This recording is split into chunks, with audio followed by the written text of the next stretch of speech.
করছি আপনাদের মাইক্রোফোনটি একটু মিউট করে রাখার জন্য।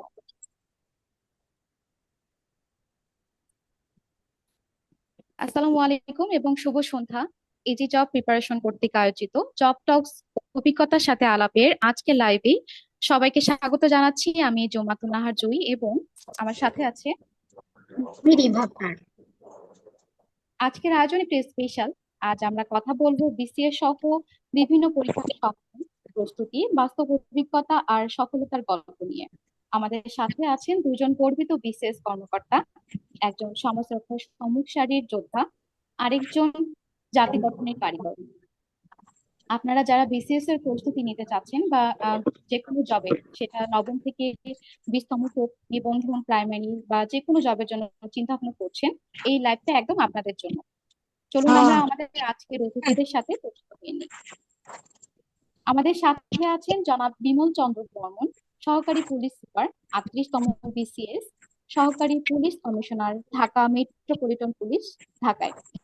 এবং আরো আছেন জনাব মোহাম্মদ রাকিবুল ইসলাম, 41তম বিসিএস, সাধারণ শিক্ষা, পূর্বে ANS inspector, civil aviation authority of বাংলাদেশে, এবং তারও পূর্বে এজিএম এমএস, বাংলাদেশ পল্লী বিদ্যুতায়ন বোর্ডে কর্মরত ছিলেন।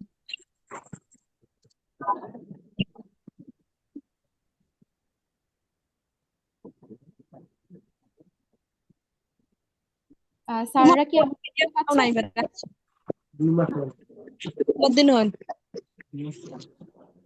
সকলকে একটু অনুরোধ করছি আবারও আপনাদের মাইক্রোফোনটা একটু মিউট করে রাখার জন্য।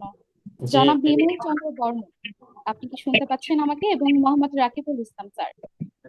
আমি মোহাম্মদ রাকিবুল ইসলাম, আমাকে কি শোনা যায়? জি স্যার, শোনা যাচ্ছে। স্যার কেমন আছেন? আলহামদুলিল্লাহ ভালো আছি, আপনি ভালো আছেন? জি স্যার, আলহামদুলিল্লাহ ভালো আছি। স্যার, আমাদের লাইভ টক শোতে আপনাকে অনেক ধন্যবাদ। মানে মূল্যবান সময় আপনার দেওয়ার জন্য, আমাদের সাথে শেয়ার করার জন্য। স্যারের কাছে একটু জানতে চাচ্ছিলাম যে স্যার, আপনি তো পূর্বে দুটি জবে ছিলেন এবং এখন বর্তমানে আপনি শিক্ষা ক্যাডার হিসেবে নিয়োজিত রয়েছেন। আমি একটু জানতে চাচ্ছিলাম যে আপনার এই দুইটা জব থেকে শিক্ষা ক্যাডারে আসার কারণ কি? আপনার শিক্ষা ক্যাডারই তো ছিল প্রথম থেকে প্রথম চয়েসের মধ্যে। প্রথমে আমি আপনাদেরকে ধন্যবাদ জানাচ্ছি এত সুন্দর একটা প্ল্যাটফর্ম তৈরি করার জন্য। অনেক চাকরি প্রার্থীদের সামনে আমি কিছু বলছি। আসলে আমি এর আগে দুইটা জবে কর্মরত ছিলাম। প্রথমে ছিলাম এজিএম হিসেবে, বাংলাদেশ পল্লী বিদ্যুতায়ন বোর্ড। সেখানে ছিলাম 19 সাল থেকে 21 সাল পর্যন্ত, 17 ডিসেম্বর 2019 থেকে 5 জানুয়ারি 2021। তারপরে আমি ছিলাম Bangladesh civil aviation authority of Bangladesh, সেখানে এএনএস ইন্সপেক্টর হিসেবে ছিলাম। তার পরবর্তীতে আমি বাংলাদেশ সিভিল সার্ভিসের মাধ্যমে বিসিএস শিক্ষা ক্যাডারে জয়েন করি।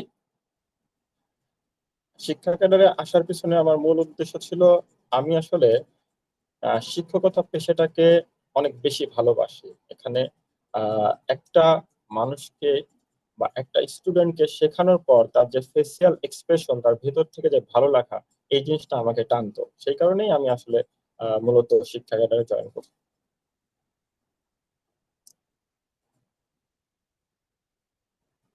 জি স্যার, অসংখ্য ধন্যবাদ আপনাকে। আহ, যদি আমি আপনার কাছে জানতে চাই যে আপনার শুরু থেকে এই পর্যায়ে আসার জার্নিটা কেমন ছিল, বা আপনাকে কি কি প্রতিকূলতার সম্মুখীন হতে হয়েছিল, যদি একটু আমাদের সাথে শেয়ার করতেন।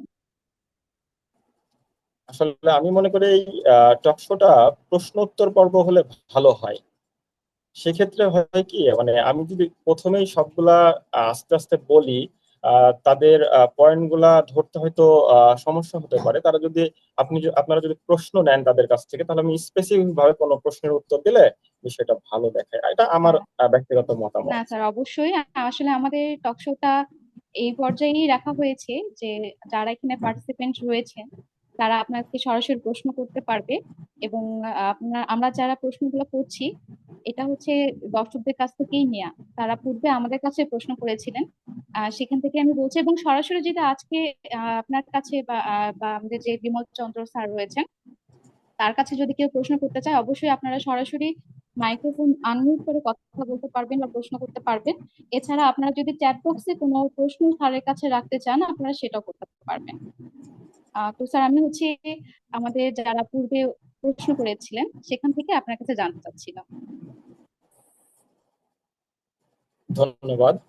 আমাকে কি পরিষ্কার শোনা যায়? জি স্যার, যাচ্ছে। ওকে। আমি মূলত আহ, রাজশাহী বিশ্ববিদ্যালয় থেকে পড়াশোনা শেষ করছি। আমার অনার্স এবং মাস্টার্স দুটাই রাজশাহী বিশ্ববিদ্যালয়ের পদার্থ বিজ্ঞান থেকে। আপনারা জেনে খুশি হবেন যে আমাদের সঙ্গে যদি বিমল দাদা থেকে থাকেন, আমরা দুইজনে একই ডিপার্টমেন্টের ছাত্র।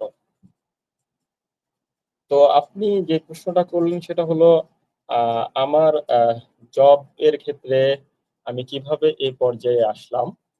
তো আমি আসলে সফলতার কথাগুলো না বলে আমি কি কি ভুল করেছি, যেটা না করলে আমি আরো তাড়াতাড়ি জবে আসতে পারতাম, এই বিষয়গুলোতে একটু ফোকাস করতে চাই। কারণ জবে আসার পথে কি কি প্রতিবন্ধকতা আছে, এগুলা আমার চাইতে বিমল দা খুব সুন্দর করে বলতে পারবে আমার বিশ্বাস। আহ, আমি বলতে চাই যে বিসিএস বা অন্য যে কোনো সরকারি জব পেতে হলে একটা প্যাশন থাকতে হবে, একটা ভালোবাসা থাকতে হবে, একটা চাওয়া থাকতে হবে। আমরা সাধারণত করি কি, তা আমার ব্যক্তিগতভাবে বলি, আমি যখন চাকরির জন্য পড়াশোনা শুরু করি, এই পড়াশোনা শুরু করতে আমরা দেরি করছি। আমি ব্যক্তিগতভাবে 2017 সালে আমার জানুয়ারি মাসে মাস্টার্স এর রেজাল্ট পেয়ে যাই আমরা। তো তারপরেও আমি একটু উদাসীন ছিলাম চাকরি বাকরির বিষয়ে। পড়াশোনা করতাম কিন্তু খুব বেশি আহ আহ, যে মনোযোগ দিয়ে করতাম এইরকম না। কিন্তু যখন 38-এ আমার ব্যাচের অনেকজন প্রিলিমিনারি টিকে গেল, তখন বিষয়টা আমাকে একটু আঘাত করে। এবং তারপরেই মূলত আমি আহ চাকরির প্রিপারেশনের প্রতি একটু মনোযোগী হতে শুরু করি। সো আমি আমাদের যারা এখানে আছেন তাদেরকে বলবো, যদি সরকারি চাকরি আপনার খুবই প্রয়োজন হয়, প্রস্তুতিটা শুরু করবেন অনেক আগে থেকেই। তারপরে আমি যখন প্রিপারেশনটা শুরু করি, 2018-তে মূলত আমি শুরু করি 40তম বিসিএস কে টার্গেট করে আর কি। সেই সময় আমি আহ, বাসা থেকে বের হতাম। আমি রাজশাহী কনফিডেন্স শাখার একজন ছাত্র ছিলাম। লাইব্রেরি ওয়ার্ক করতাম। আমি লাইব্রেরিতে ঢুকতাম সকাল 9টায় এবং লাইব্রেরি থেকে বের হতাম এই সন্ধ্যা 7টা থেকে 8টার মধ্যে। এর মাঝে যতটুকু প্রয়োজন আছে ছিল সেটা ফুলফিল করে বাকি সময়টুকু আমি শুধু পড়াশোনার পেছনেই দিয়েছি। তাই আমি বলতে চাই, যারা সরকারি চাকরির পেছনে সময় দেন, তারা ফুল ফোকাসটা এদিকে রেখে আগাইতে পারেন। ধন্যবাদ স্যার। আমি জনাব বিমল চন্দ্র স্যারের কাছে জানতে চাচ্ছিলাম, স্যার কি শুনতে পাচ্ছেন আমাকে? স্যার কি আমাদের আজকে টক শোতে জয়েন হতে পেরেছেন? স্যার একটু যদি থেকেন, আপনি একটু যদি সাড়া দিতেন আমাকে। জনাব বিমল চন্দ্র স্যার। আচ্ছা, স্যার হয়তো বা আমাদের সাথে এখন যুক্ত হতে পারেননি, আমরা চেষ্টা করছি। তাহলে আমি হচ্ছে স্যারের কাছে আবারও জানতে চাচ্ছিলাম, রাকিবুল ইসলাম স্যার, যে আপনি তো বললেন যে হচ্ছে আপনি সকাল থেকে একটা সময় পর্যন্ত পড়াশোনা করতেন, এবং পড়াশোনাটা মানে বিসিএস এর জন্য হোক বা যে কোনো চাকরির জন্য হোক অনেক আগে থেকেই প্রস্তুতি নেওয়া উচিত। তো এটা কি হচ্ছে আপনার ইন্টার পাসের পর, নাকি হচ্ছে আপনার অনার্স কমপ্লিট হওয়ার পরে, কোন সময়টা থেকে করলে সব থেকে ভালো হয়? ধন্যবাদ আপনাকে, এটা একটা গুরুত্বপূর্ণ প্রশ্ন করছেন আপনি। আমি এখন যে আপনার প্রশ্নটা যে উত্তরটা দেব সেটা আমার একান্ত ব্যক্তিগত মতামত। আমি মনে করি একজন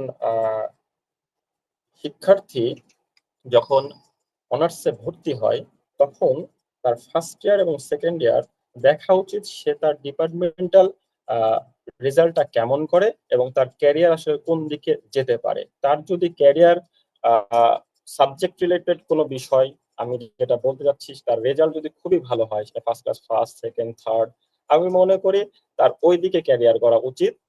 যেহেতু নাম্বারটা খুবই কম, সংখ্যাটা খুবই কম হয়, সেক্ষেত্রে আহ, যদি রেজাল্ট ওই রকম আপ টু দ্য মার্ক না হয়, তার উচিত সেকেন্ড ইয়ার থেকেই অল্প অল্প করে চাকরির প্রস্তুতি শুরু করা। এটা আমার একান্তই ব্যক্তিগত মতামত। জি স্যার, ধন্যবাদ। আমাদের একজন পার্টিসিপেন্ট প্রশ্ন করেছেন, ভাইবা প্রিপারেশন কিভাবে নিব, যদি আপনি উত্তরটা একটু দিতেন। ধন্যবাদ ধন্যবাদ। ভাইবা খুবই গুরুত্বপূর্ণ একটা পার্ট চাকরির জন্য। আমি আমার জীবনে 7 থেকে 8টা ভাইবা দিয়েছি। আহ, ভাইবা একটা গুরুত্বপূর্ণ পার্ট, তবে তার চেয়েও বেশি গুরুত্বপূর্ণ পার্ট হলো রিটেন। আপনি প্রিলিমিনারি কোয়ালিফাই করার পর রিটেন পরীক্ষা যদি ভালো হয়, তবে ভাইবা যদি একটু আপনার আপ টু দ্য মার্ক না হয়, সেটাকে কাভার করা যায়। সো যারা প্রিপারেশনের ইনিশিয়াল পর্যায়ে আছেন, তারা ভাইবা নিয়ে খুব বেশি প্যানিক হওয়ার কিছু নাই। আপনি যখন রিটেন কোয়ালিফাই করবেন, কিভাবে ভাইবার প্রিপারেশন নিতে হবে না হবে, এটা আস্তে আস্তে এমনিতেই জেনে যাবেন। আমি আপনাদেরকে অনুরোধ করব, প্রথমে প্রিলির দিকে ফোকাস করেন এবং রিটেনে একটা ভালো মার্কস তোলার আহ, চেষ্টা করেন। ইনশাল্লাহ ভাইবা খুব বেশি ব্যারিয়ার হবে না, যতটুকু ব্যারিয়ার আপনি মনে করবেন সেই সময় কভার করা যাবে। ধন্যবাদ স্যার। বিসিএস এ তো 3টা ধাপ রয়েছে, প্রিলি, লিখিত এবং ভাইবা। আপনার কাছে কোন ধাপটা সব থেকে বেশি চ্যালেঞ্জিং মনে হয়? ধন্যবাদ। বিসিএস এর 3টা ধাপ, প্রিলিমিনারি, রিটেন এবং ভাইবা। আমার কাছে সবচেয়ে ভাইটাল এবং কঠিন মনে হয় প্রিলিমিনারি, কারণ এখানে কোনো নির্দিষ্ট কাট মার্কস নাই। আমার ব্যক্তিগতভাবে অভিমত হলো, প্রথমে প্রিলিমিনারি সিকিউর করা। প্রিলিমিনারি সিকিউর করলে রিটেনটা 450 মার্কে পাস মার্কস আছে। আপনি নিজের মতো করে আপনার প্রিপারেশনটাকে সাজাইতে পারবেন। কিন্তু প্রিলিমিনারিতে হতে পারে আপনার প্রিপারেশন অনেক ভালো হয়েছে, জাস্ট একটু পরীক্ষার হলে আপনার মাথাটা ভালো মতো কাজ না করার কারণে আপনি প্রিলিমিনারি কোয়ালিফাই করছেন না। সো আমি মনে করি প্রিলিমিনারিতে ফোকাস করা উচিত এবং পরিশ্রম রিটেনে অবশ্যই বেশি করতে হবে, এটা নিয়ে কোনো সন্দেহ নাই। সো আমি মনে করি গুরুত্বটা প্রিলিমিনারিতে দিতে হবে এবং পরিশ্রমটা সর্বোচ্চ দিতে হবে রিটেনে, দেন ভাইবার জন্য প্রিপারেশনের প্রয়োজন আছে। জি স্যার, ধন্যবাদ। আমি আবারও দৃষ্টি আকর্ষণ করছি বিপুল চন্দ্র স্যারের কাছে। স্যার কি শুনতে পাচ্ছেন? জনাব বিপুল চন্দ্র স্যার, আপনি কি শুনতে পাচ্ছেন আমাকে? আচ্ছা, স্যার হয়তো এখনো জয়েন করতে পারেননি। আচ্ছা স্যার, আমাদের পার্টিসিপেন্ট থেকে আরো একটা প্রশ্ন রয়েছে, প্রিলি রিটেনে কত মার্ক উঠলে সেফ জোনে থাকা যাবে বা থাকতে পারবেন? এটা খুবই ভাইটাল প্রশ্ন। আমরা যখন পরীক্ষা দিয়েছি তখন একটা আহ, কথা প্রচলিত ছিল, যদি কেউ 120 মার্ক সিকিউর করতে পারে, তাহলে তার জন্য প্রিলিমিনারি কনফার্ম। কিন্তু আমি ব্যক্তিগতভাবে মনে করি এখন সেই অবস্থা আর নাই। এখন কোনো মার্কস দিয়ে প্রিলিমিনারিতে সিকিউর করার যে চিন্তা ভাবনা, সেখান থেকে সরে আসা উচিত। আমি মনে করি আপনার প্রিপারেশন হতে হবে সর্বোচ্চ যত পারা যায়। আহ, এখন পর্যন্ত কাটমার্কস গুলো যদি অ্যানালাইসিস করা হয়, তাহলে আমার মনে হয় সর্বোচ্চ কাটমার্কস মনে হয় 125 থেকে 30-এর মধ্যে চলে আসছে। সো আমি মনে করি নিজের অ্যানালাইসিসটা নিজেকে করা উচিত। আমার কোথায় দুর্বলতা, কোথায় সবলতা, কত পাইলে আমি পার হতে পারি, কোথায় ইমপ্রুভ করা উচিত। তবে ওভারঅল বলা যায় প্রিপারেশনটা এমন থাকা উচিত যেন 140 থেকে 150 কাভার করে। এটা যদি হয়, তাহলে তার জন্য আহ, আর কোনো চিন্তার কারণ থাকে না। আচ্ছা স্যার, আর আমাদের হচ্ছে পার্টিসিপেন্টের মধ্যে অনেকে প্রশ্ন করেছেন, এবং যদি আরো কেউ প্রশ্ন করতে চান, তাদের কাছে কোনো প্রশ্ন থাকে বা জবের যে কোনো বিষয়ে প্রশ্ন থাকে, আপনারা নির্দ্বিধায় আনমিউট করে কথা বলতে পারেন অথবা আমাদের চ্যাট বক্সে আপনারা মেসেজ করতে পারেন। স্যার, আরেকটি প্রশ্ন ছিল যে আপনার ডেইলি কয়টা সাবজেক্ট পড়বো, নাকি শুধু একটা সাবজেক্ট পড়ে শেষ করব, কিভাবে বেশি ইফেক্ট হবে পড়া? ধন্যবাদ। এই প্রশ্নটা অনেকেই আমাকে করে, তবে এই প্রশ্নটার উত্তর কমনলি দেওয়া পসিবল না। এই প্রশ্নটা পার্সন টু পার্সন ভ্যারি করে, কারণ কারো এক সাবজেক্ট পড়ে কাভার করতে বেশি কমফোর্ট ফিল করে কেউ, কেউ একাধিক সাবজেক্ট পড়ে। তো আমি যেটা ফলো করছিলাম সেটাই আপনাদের সঙ্গে শেয়ার করতে পারি। এটা হলো, আমি কোনো একটা সাবজেক্টে একটু বেশি ফোকাস করতাম। সাপোজ আমি আহ, এই একটা সপ্তাহ ইংরেজি পড়বো, তাহলে আমি 5 থেকে 6 ঘন্টা ইংরেজির পিছনে দিব, কিন্তু আমার অঙ্কে 1 ঘন্টা থাকবে। আমার বাংলাদেশ বিষয় বলি বা আরো 2-3টা সাবজেক্টে আমার কিছু করে সময়, আহ বলতে পারেন 1 ঘন্টা 1 ঘন্টা করে আরো 2-3টা সাবজেক্ট আমি পড়ছি। সো এটা নিজেকে একটু অ্যানালাইসিস করতে হবে, নিজের দুর্বলতা সবলতা কিভাবে নিজের সাথে সিস্টেম গুলা ম্যাচ করে, এইভাবে নিজেকে আসলে প্রস্তুত করা উচিত।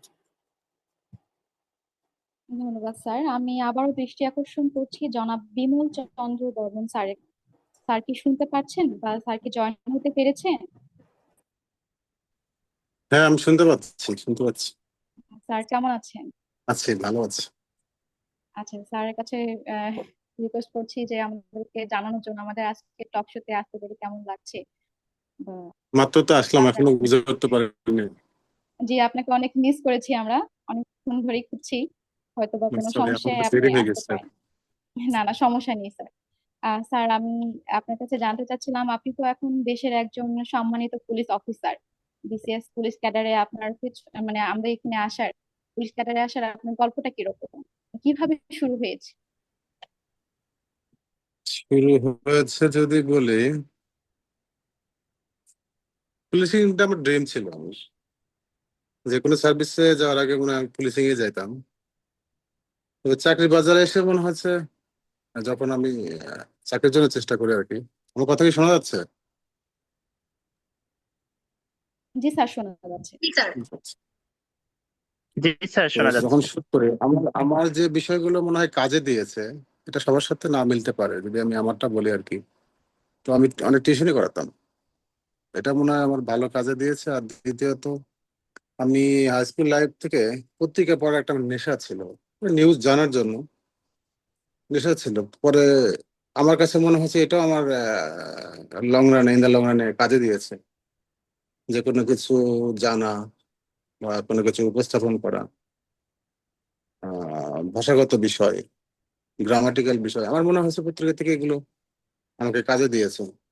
তাছাড়া যখন মূল প্রস্তুতি শুরু হয়েছে তখন তো পরিশ্রম আছে, বাট আমার তার আগের কিছু বিষয় আমাকে হেল্প করেছে আমার মনে হয়, যেটা মানে নতুন করে শুরু করা বা এরকম মনে হয়নি আমার কাছে।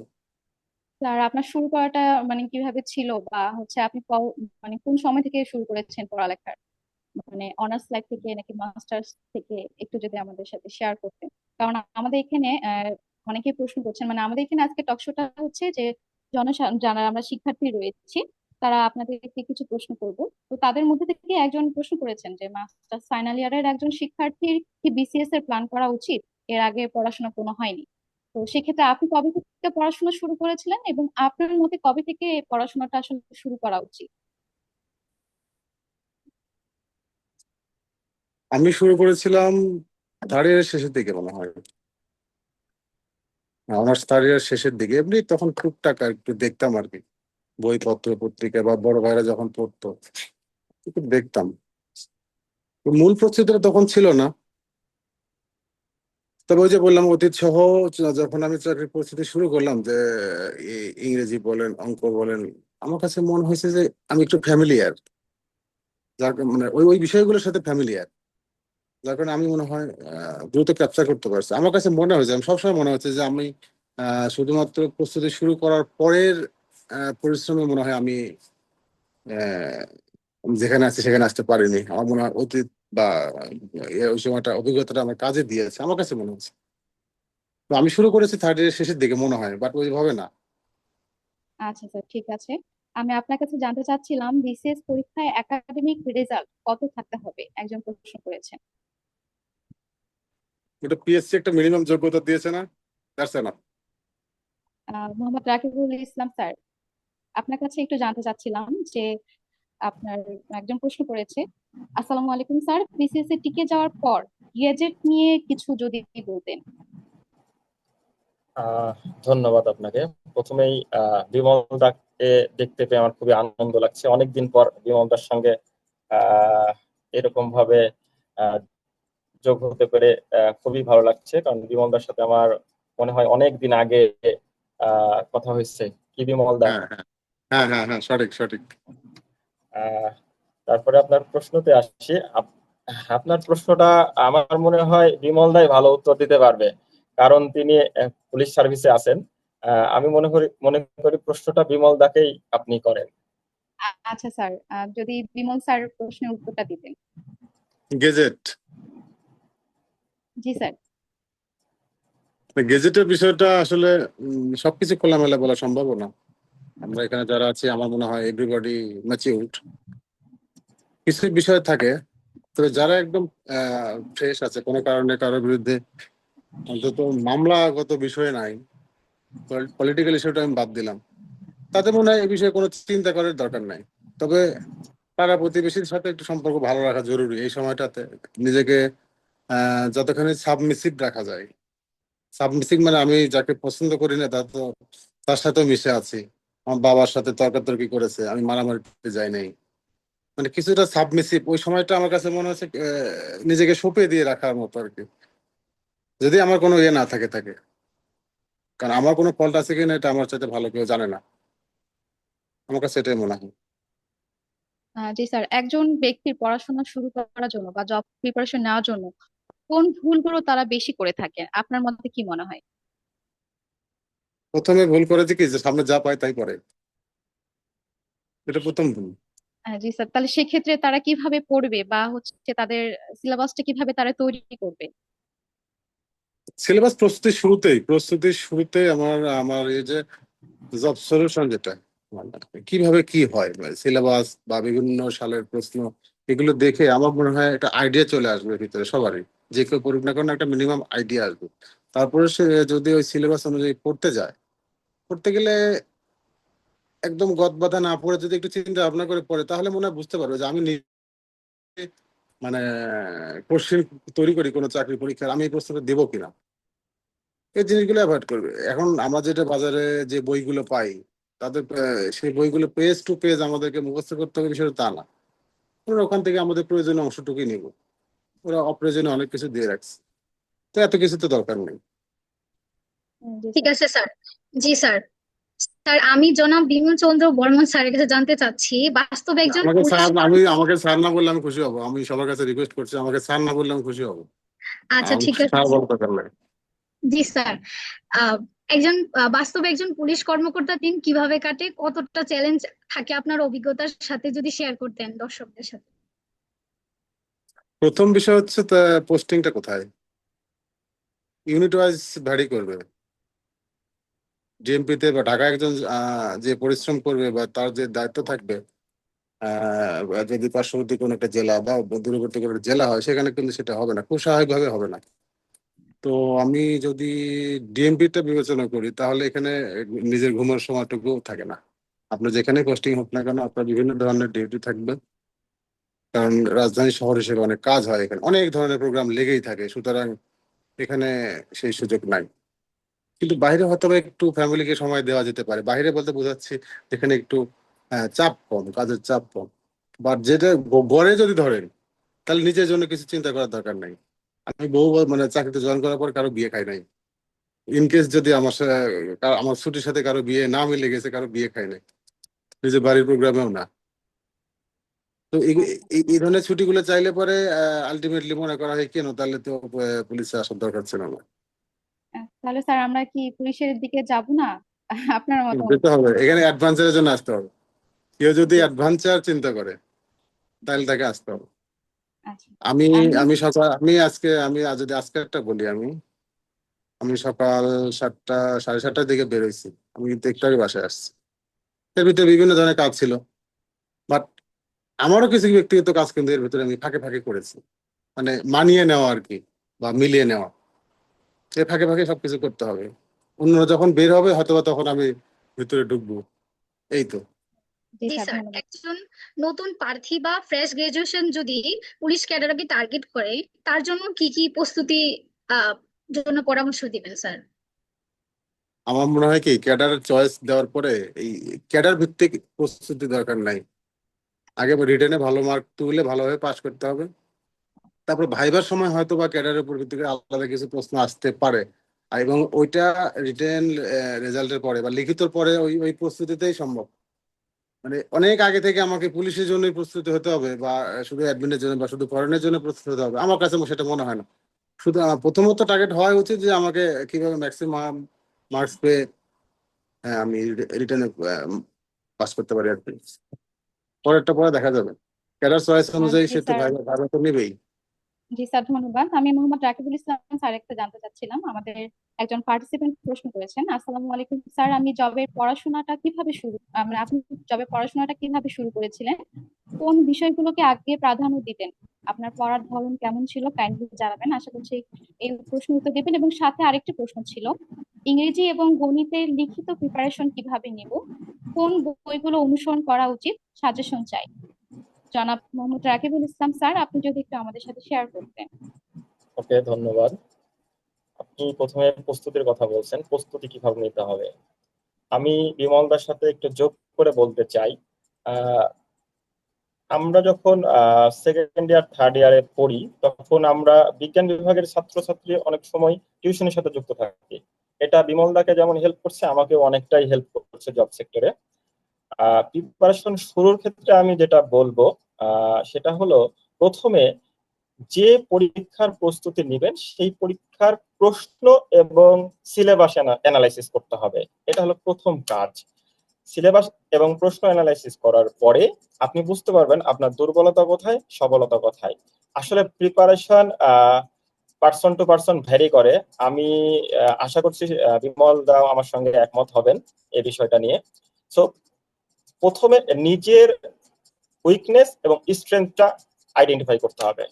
যেমন আমি আমার কথাটা উদাহরণ দিয়ে বলতে পারি, যেমন আমি বিজ্ঞান বিভাগের ছাত্র হয়, আমার ম্যাথ এবং বিজ্ঞানটা আমাদের একটু অ্যাডভান্টেজ আমরা পেয়ে থাকি।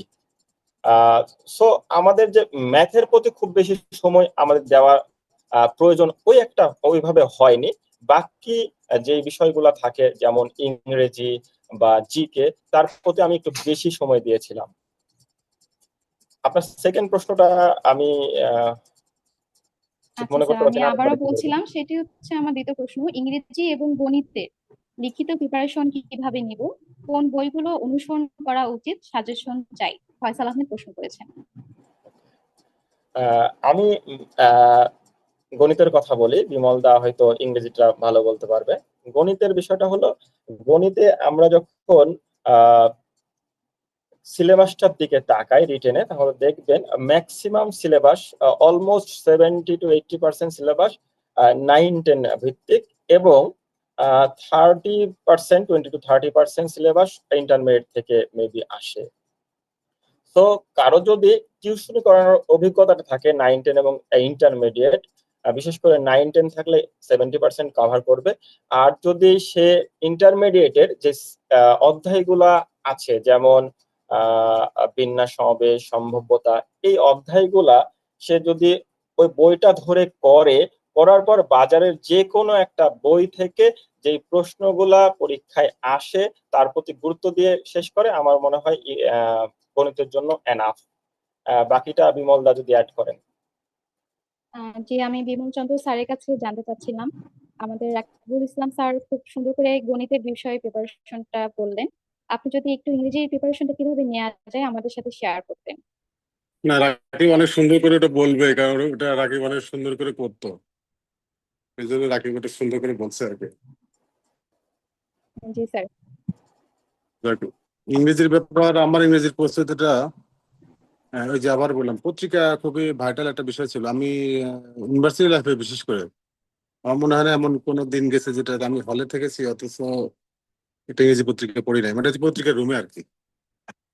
তো আমি চেষ্টা করেছি এটার। আর গ্রামার প্রাথমিক আইডিয়া মিনিমাম জানা থাকতেই হবে, আদারওয়াইজ শুধু পড়াই হবে, মনে থাকবে না, মিলবে না, ভুল হবে। গ্রামারটা মানে এটা খুব মানে হাই লেভেলের গ্রামার দরকার, অন্তত ক্লাস 8-এর গ্রামারটা যদি কেউ একটু মানে নখদর্পণে করে রাখতে পারে, মানে জেনে সেটা অ্যাপ্লাই করতে পারে যে এই রুলসটা এখানে অ্যাপ্লাই করা হয়েছে, আমার মনে হয় তার এটা এনাফ, চাকরি বাজারের জন্য এনাফ। আর এমনিতে ইংরেজিতে যারা স্ট্রং তাদের কথা আলাদা, আমার মতো যারা স্যার, দুর্বল তাদের জন্য মিনিমামই যথেষ্ট। জি স্যার, দেখা যায় যে অনেকে আমরা ইংরেজিতে দুর্বল থাকি বা আমাদের ইংরেজির বেস একদমই থাকে না। সেক্ষেত্রে ইংরেজির বেস অল্প সময়ে আমরা কিভাবে তৈরি করতে পারি? ওই যে ছোট ক্লাসের গ্রামারটা পড়তে হবে যদি সম্ভব হয়, আবার সেই ক্লাস 6-7-এর মতো একটু যদি প্রাইভেট পড়া যায়, শুধু গ্রামারের অংশটুকু জি স্যার, আমি হচ্ছে একদম একদম আমাদের মানে ফ্রেশ 6-7-8-এর মতো ছেলে ছাত্রের মতো আর কি। জি স্যার, আমি হচ্ছে আমাদের প্রোগ্রামের যেহেতু এটা জব টক্স, এখানে আমরা হচ্ছে সাধারণ শিক্ষার্থীরা আপনাদের কাছে প্রশ্ন করবো, স্যারদের কাছে প্রশ্ন করবো। আপনাদের যদি কারো কোনো প্রশ্ন থেকে থাকে স্যারদের কাছে, অবশ্যই আপনারা হচ্ছে আনমিউট করে কথা বলতে পারেন, অথবা আমাদের চ্যাট বক্সে আপনারা আপনাদের যে প্রশ্নটা আছে সেটা লিখতে পারেন। আহ, আমি আসসালামু স্যার, আলাইকুম। জি সালাম। আমি সঞ্চালক মহোদয়ের দৃষ্টি আকর্ষণ করছি। জি, আপনি বলুন। হ্যাঁ, আমার একটি কোশ্চেন ছিল জনাব মোহাম্মদ রাকিবুল ইসলাম স্যারের কাছে। আমার কোশ্চেনটি হচ্ছে আমার কি রিয়েল লাইফের যে কোশ্চেনটি সেটি হচ্ছে আমার হচ্ছে অনার্স মাস্টার্স শেষ করেছি, কিন্তু দেখা যাচ্ছে আমাদের ইংরেজির প্রতি আমার একটা ভয় থেকেই যাচ্ছে। এখন আমার এই সময়ে এসে ইংরেজির প্রতি আর কিভাবে করলে বা কিভাবে আমি মানে সামনে আরো ভালো ফলাফল করতে পারবো। আর বাকি সাবজেক্ট গুলো ইনশাল্লাহ অনেক দূর এগিয়ে আছে, কিন্তু এই সাবজেক্টটাই একটু ইয়াতে আছে। এখন আমরা কি করলে বিসিএস এ ভালো মার্কস তুলতে পারবো, এই বিষয়টি জানার ছিল। ধন্যবাদ আপনাকে প্রশ্নটা করার জন্য। আপনার ইংলিশের প্রতি ভীতি কাজ করে। প্রথমে বুঝতে হবে আপনার ইংলিশের লেভেলটা কোন পর্যায়ে আছে। আপনি কি ফ্রি হ্যান্ডে এক পাতা লিখতে পারেন? আমার প্রশ্নটা যদি উত্তর দিতেন আপনি। স্যার না স্যার, ফ্রি হ্যান্ড ওইভাবে লিখতে পারি না। এটা খুবই গুরুত্বপূর্ণ। আপনার প্রথমেই উচিত প্রতিদিন ইংরেজির প্রতি সময় দেওয়া। এখন ফ্রি হ্যান্ড রাইটিং এর ক্ষেত্রে আপনার কতটুকু পড়াশোনা করা প্রয়োজন, কিভাবে পড়াশোনা করা প্রয়োজন, এটাকে আপনাকে জাজ করতে হবে। কিন্তু আপনাকে এই যোগ্যতাটা অর্জন করতে হবে। কারণ বিসিএস এর রিটেনে যখন আপনি লিখবেন, আপনাকে অনেক কিছু নিজের থেকে লিখতে হবে। এবং এই ক্যাপাবিলিটি যতক্ষণ না আপনি অর্জন করতে পারবেন, আশা করি আপনি রিটেনে ভালো মার্কস তুলতে পারবেন না, যদি না আপনার সেই সক্ষমতাটা থাকে। আমি আশা করি বিমল দাও আমার সঙ্গে একমত হবেন। হ্যাঁ, একমত।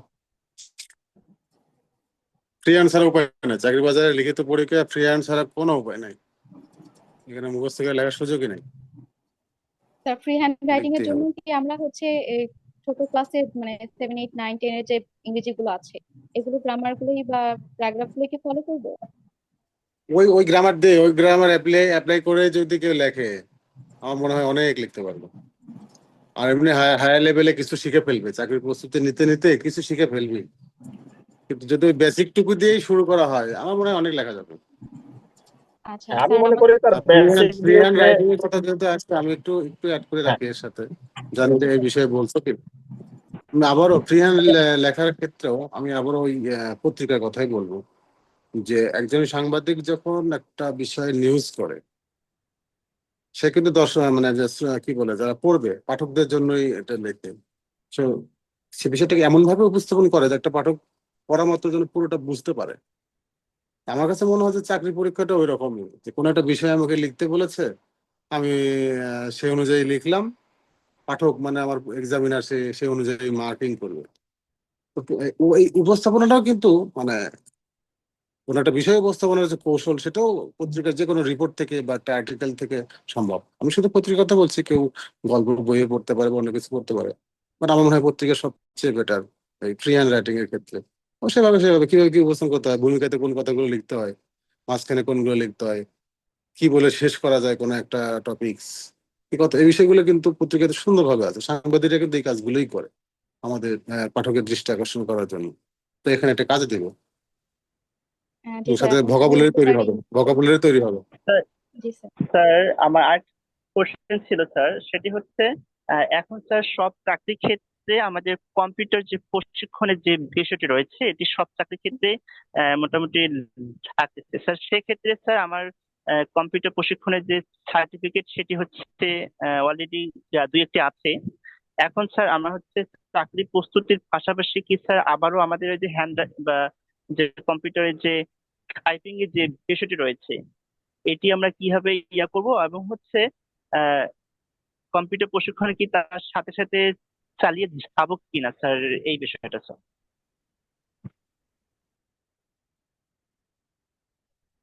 রাকিব আগে বলুক, রাকিব বলো।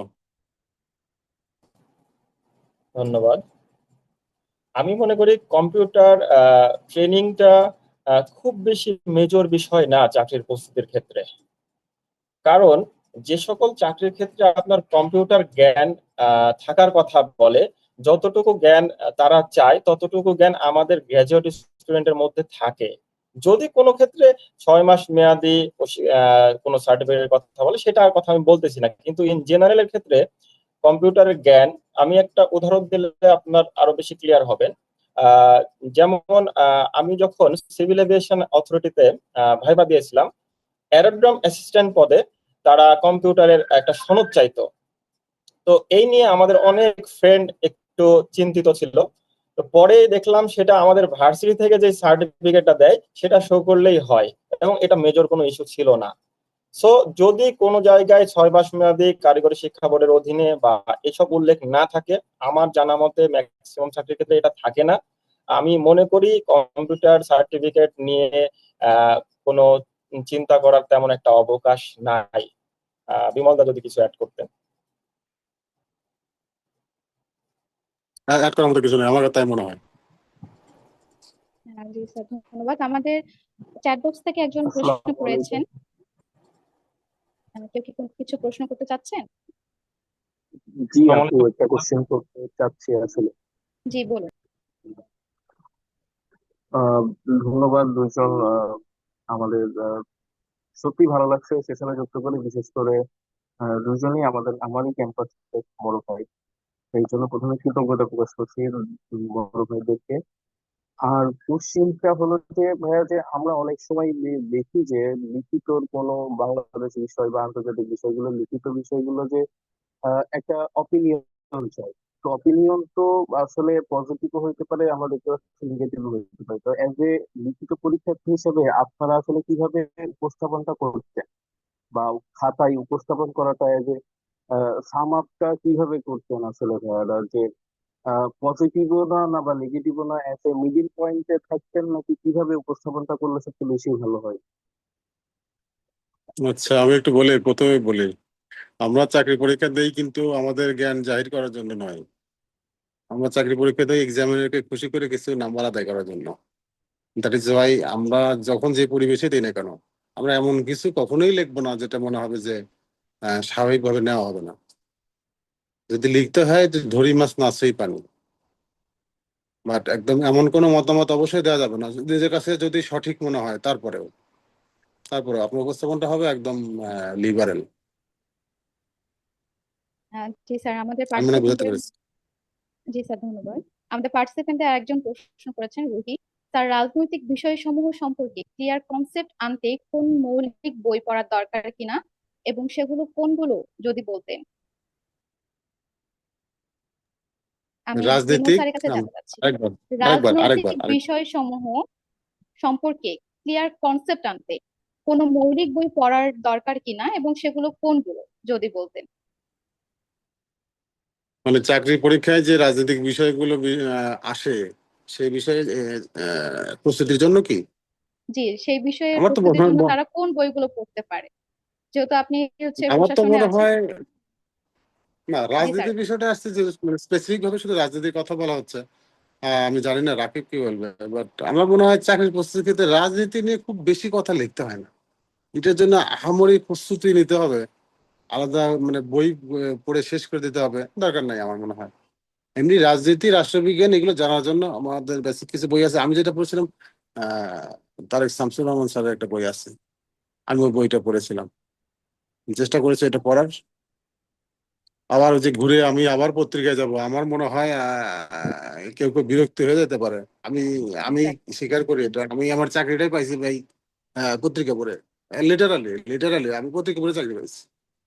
জি স্যার, বুঝতে বাকি পেরেছি। যা ছিল আমি এগুলো আশপাশ থেকে হয়েছে তো। এই তো জি স্যার। রাজনৈতিক বিষয় আচ্ছা, তো আমি এই পত্রিকা এগুলো থেকে আপনাকে অনেক আইডিয়া দিবে, আমার নতুন করে দরকার নাই।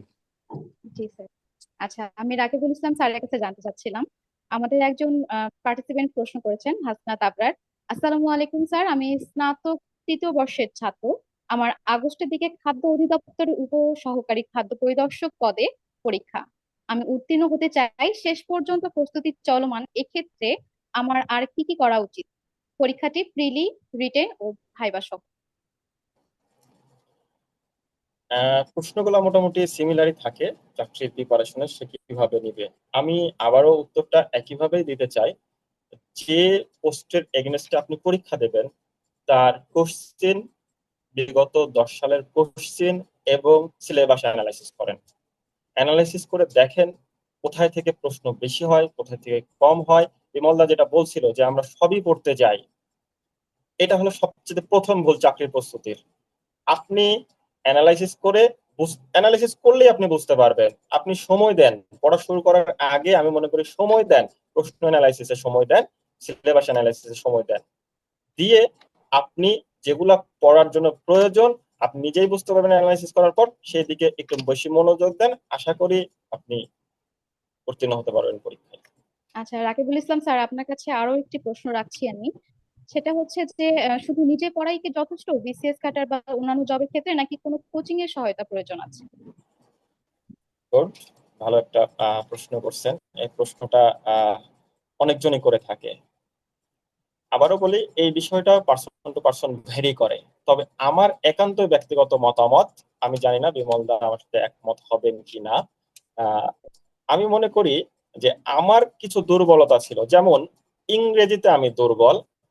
2 নম্বর হলো আমি নিজে নিজে পড়তে গিয়ে কিছু সময় পর অনেক সময় খেয়া হারিয়ে ফেলি। এসব কারণে আমার মনে হয়েছিল আমি যদি একটা কোচিং এর শরণাপন্ন হই, সেক্ষেত্রে অন্তত সেখানে আমার প্রস্তুতিটা কেমন পর্যায়ে আছে সেটা দেখানোর জন্য তারা যে পরীক্ষাগুলোর ব্যবস্থা করে সেটা আমার প্রতি হেল্পফুল হবে। দ্যাটস ওয়াই আপনি যদি মনে করেন যে আপনি নিজে নিজে পড়ে কাভার করতে পারবেন না, আবার এমনও হতে পারে যে আপনি নিজে পড়ে কাভার করতে পারেন, এটা আপনার ক্যাপাবিলিটি যদি থাকে সেটা আলাদা ভিন্ন কথা, কিন্তু আমি আমার কথা বললাম। যদি মনে হয় যে আমার নিজের থেকে পড়ে কাভার করা কঠিন, বা আমি খেয়া হারিয়ে ফেলি, আমি কনসিস্টেন্সি ধরে রাখতে পারি না, সেক্ষেত্রে কোচিং এ শরণাপন্ন হওয়া ভালো পরীক্ষা দেওয়ার কারণে। কিন্তু আমি মনে করি না কোচিং এর উপর খুব বেশি ডিপেন্ড করার কোনো অবকাশ আছে। বিমলদা যদি কিছু অ্যাড করতেন। মতামত তোমার মতোই, রাকিবের সাথে আমি একমত। প্রথমত আমি নিজেই কোনো কোচিং করি নাই কখনো, মানে করা হয়ে ওঠে নাই, বিভিন্ন কারণে করা হয়ে ওঠেনি। লাইব্রেরিতে আমি পড়তে পারি নাই, আমার কাছে মনে হচ্ছে যে এক জায়গায় আটকে যাচ্ছে মনে হয়। আমার পড়াশোনা যেটুকু বা যা করেছি আমি আমার রুমে করেছি। আর কোচিং এর বিষয়টা হচ্ছে, কোচিং আমার কাছে মনে হচ্ছে ওটা শুধু এই ক্ষেত্রে হেল্প করতে পারে আমাকে একটু লাইনে রাখা। রাকিব যেটা বললো, হয়তো আমাকে একটা আলসেমি আসতে পারে, আমাকে আজকে খেয়ে ঘুমাতে ইচ্ছা করতেছে, হয়তো কোচিং থাকলে আমি ওই সময় কোচিং এ যেতাম। এই যে এটা মানে নিয়মানুবর্তিতার ভিতরে রাখা, তবে তার মানে এই নয় যে পুরোটাই কোচিং নির্ভর হয়ে যেতে হবে। আমার আজকে যে 4টা ক্লাস আছে কোচিং এ, আমি 7,000 টাকা হোক, 10,000 টাকা হোক বা 20,000 টাকা হোক, আমি কোচিং এ ভর্তি হয়েছি মানে যে আমাকে প্রত্যেকটা ক্লাস করতে হবে, আমার মনে হয় তার দরকার নাই। আমার অ্যানালাইসিসে মনে হয় তো তার দরকার নাই। আমার দুর্বলতা আছে অঙ্কে, আজকে অঙ্কের ক্লাস আছে, আমি অঙ্ক ক্লাসটা করবো আজকে। দাদা আমি একটু সাথে অ্যাড আছে করি। বাংলাদেশ বাংলাদেশ বিষয় বলে একটা আছে, ওটা আমার কাছে দরকার নাই, আমি ওই ক্লাসটা করবো না আজকে। রাকিব বলো। হ্যাঁ, দাদার সাথে আমি একটু অ্যাড করি। আমি যখন কোচিং এ ভর্তি হয়েছি আমি ম্যাক্সিমাম ক্লাসই করতাম না, কারণ আমি জানি ক্লাসটা আমার প্রয়োজন নাই। যেমন আমি ম্যাথ ক্লাস কখনো করি নাই, বিজ্ঞান ক্লাস কখনো করি নাই, কিন্তু আমি আন্তর্জাতিক ক্লাসটা করতাম। কারণ আমরা আহ, আহ, বিজ্ঞানের ছাত্র হওয়ার কারণে অনেক সময় আমরা বাংলাদেশ বিষয় বলি বা আন্তর্জাতিক বিষয় বলিতে একটু দুর্বল থাকি। আমি এই জিনিসগুলো তাদের কাছ একটু না, থেকে, অনেকখানি অনেকখানি। হ্যাঁ, নেওয়ার চেষ্টা করতাম, কারণ তারা অনেক কোচিং সেন্টারে অনেক টিচার আছে যারা ভালো পড়ান এবং তারা অনেক দিন ধরে একটা বিষয়ের উপর থাকার কারণে যে জিনিসটা বুঝতে আমার অনেক সময় লাগতো সেটা তিনি এত সহজ করে বোঝাই দেন, এটা আমাকে অনেক হেল্প করছে। জি স্যার, আব্দুর রাজ্জাক একটা প্রশ্ন করেছেন, যে কোনো পরীক্ষার জন্য একটি বই কিনলে ভালো হবে নাকি আলাদা আলাদা বিষয়ের বই কিনতে হয়? আহ বিমল স্যার যদি বলতেন। এক এক বই পড়ে তো শেষ করা যায় না, এত বই কি হবে? মনে হয় ভালো মতো একটা বই জানো। রাকিবুল স্যারের কাছে কি মনে হয় যে একটা বই কি যথেষ্ট একটি একটি বিষয়ের জন্য, নাকি একাধিক বইয়ের প্রয়োজন আছে? আমি বিমলদার সাথে সম্পূর্ণ একমত যে একটা বই পড়েই শেষ করা যায় না। একটা বই ভালোভাবে পড়েন, আর যদি মনে হয় কোনো একটা ইনফরমেশন অন্য বইয়ে একটু ভালো আছে, সেই বইটা আপনি পাশে রাখতে পারেন, তবে আমার মনে হয় একটা বইকে ফোকাস করে পড়াই উত্তম। আহ, জি স্যার। আয়েশা আমাদের এখানে প্রশ্ন করেছেন, স্যার অ্যানালাইসিস করে যেটুকু পাচ্ছি পড়ার মতো, এর বাইরের অংশগুলো কি একেবারে অ্যাভয়েড করব? বাংলাদেশ পড়তে গিয়ে দেখলাম কিছু টপিক বারবার আসে, সেগুলো পড়লাম, কিন্তু এর বাইরেও MP3 তে অনেক অংশেই থাকে, আহ, সেগুলো অ্যাভয়েড করব আমি?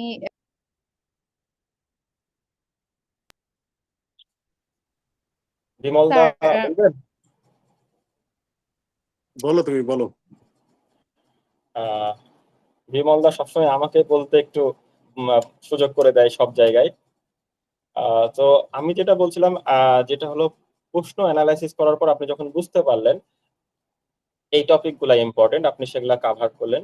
আপনার প্রশ্ন হলো যে টপিক গুলা খুব বেশি আসে না, আমার মনে হয় যে টপিক গুলা খুব বেশি আসে না সেগুলা রিপিটেড প্রশ্নগুলাই অনেক সময় চলে আসে।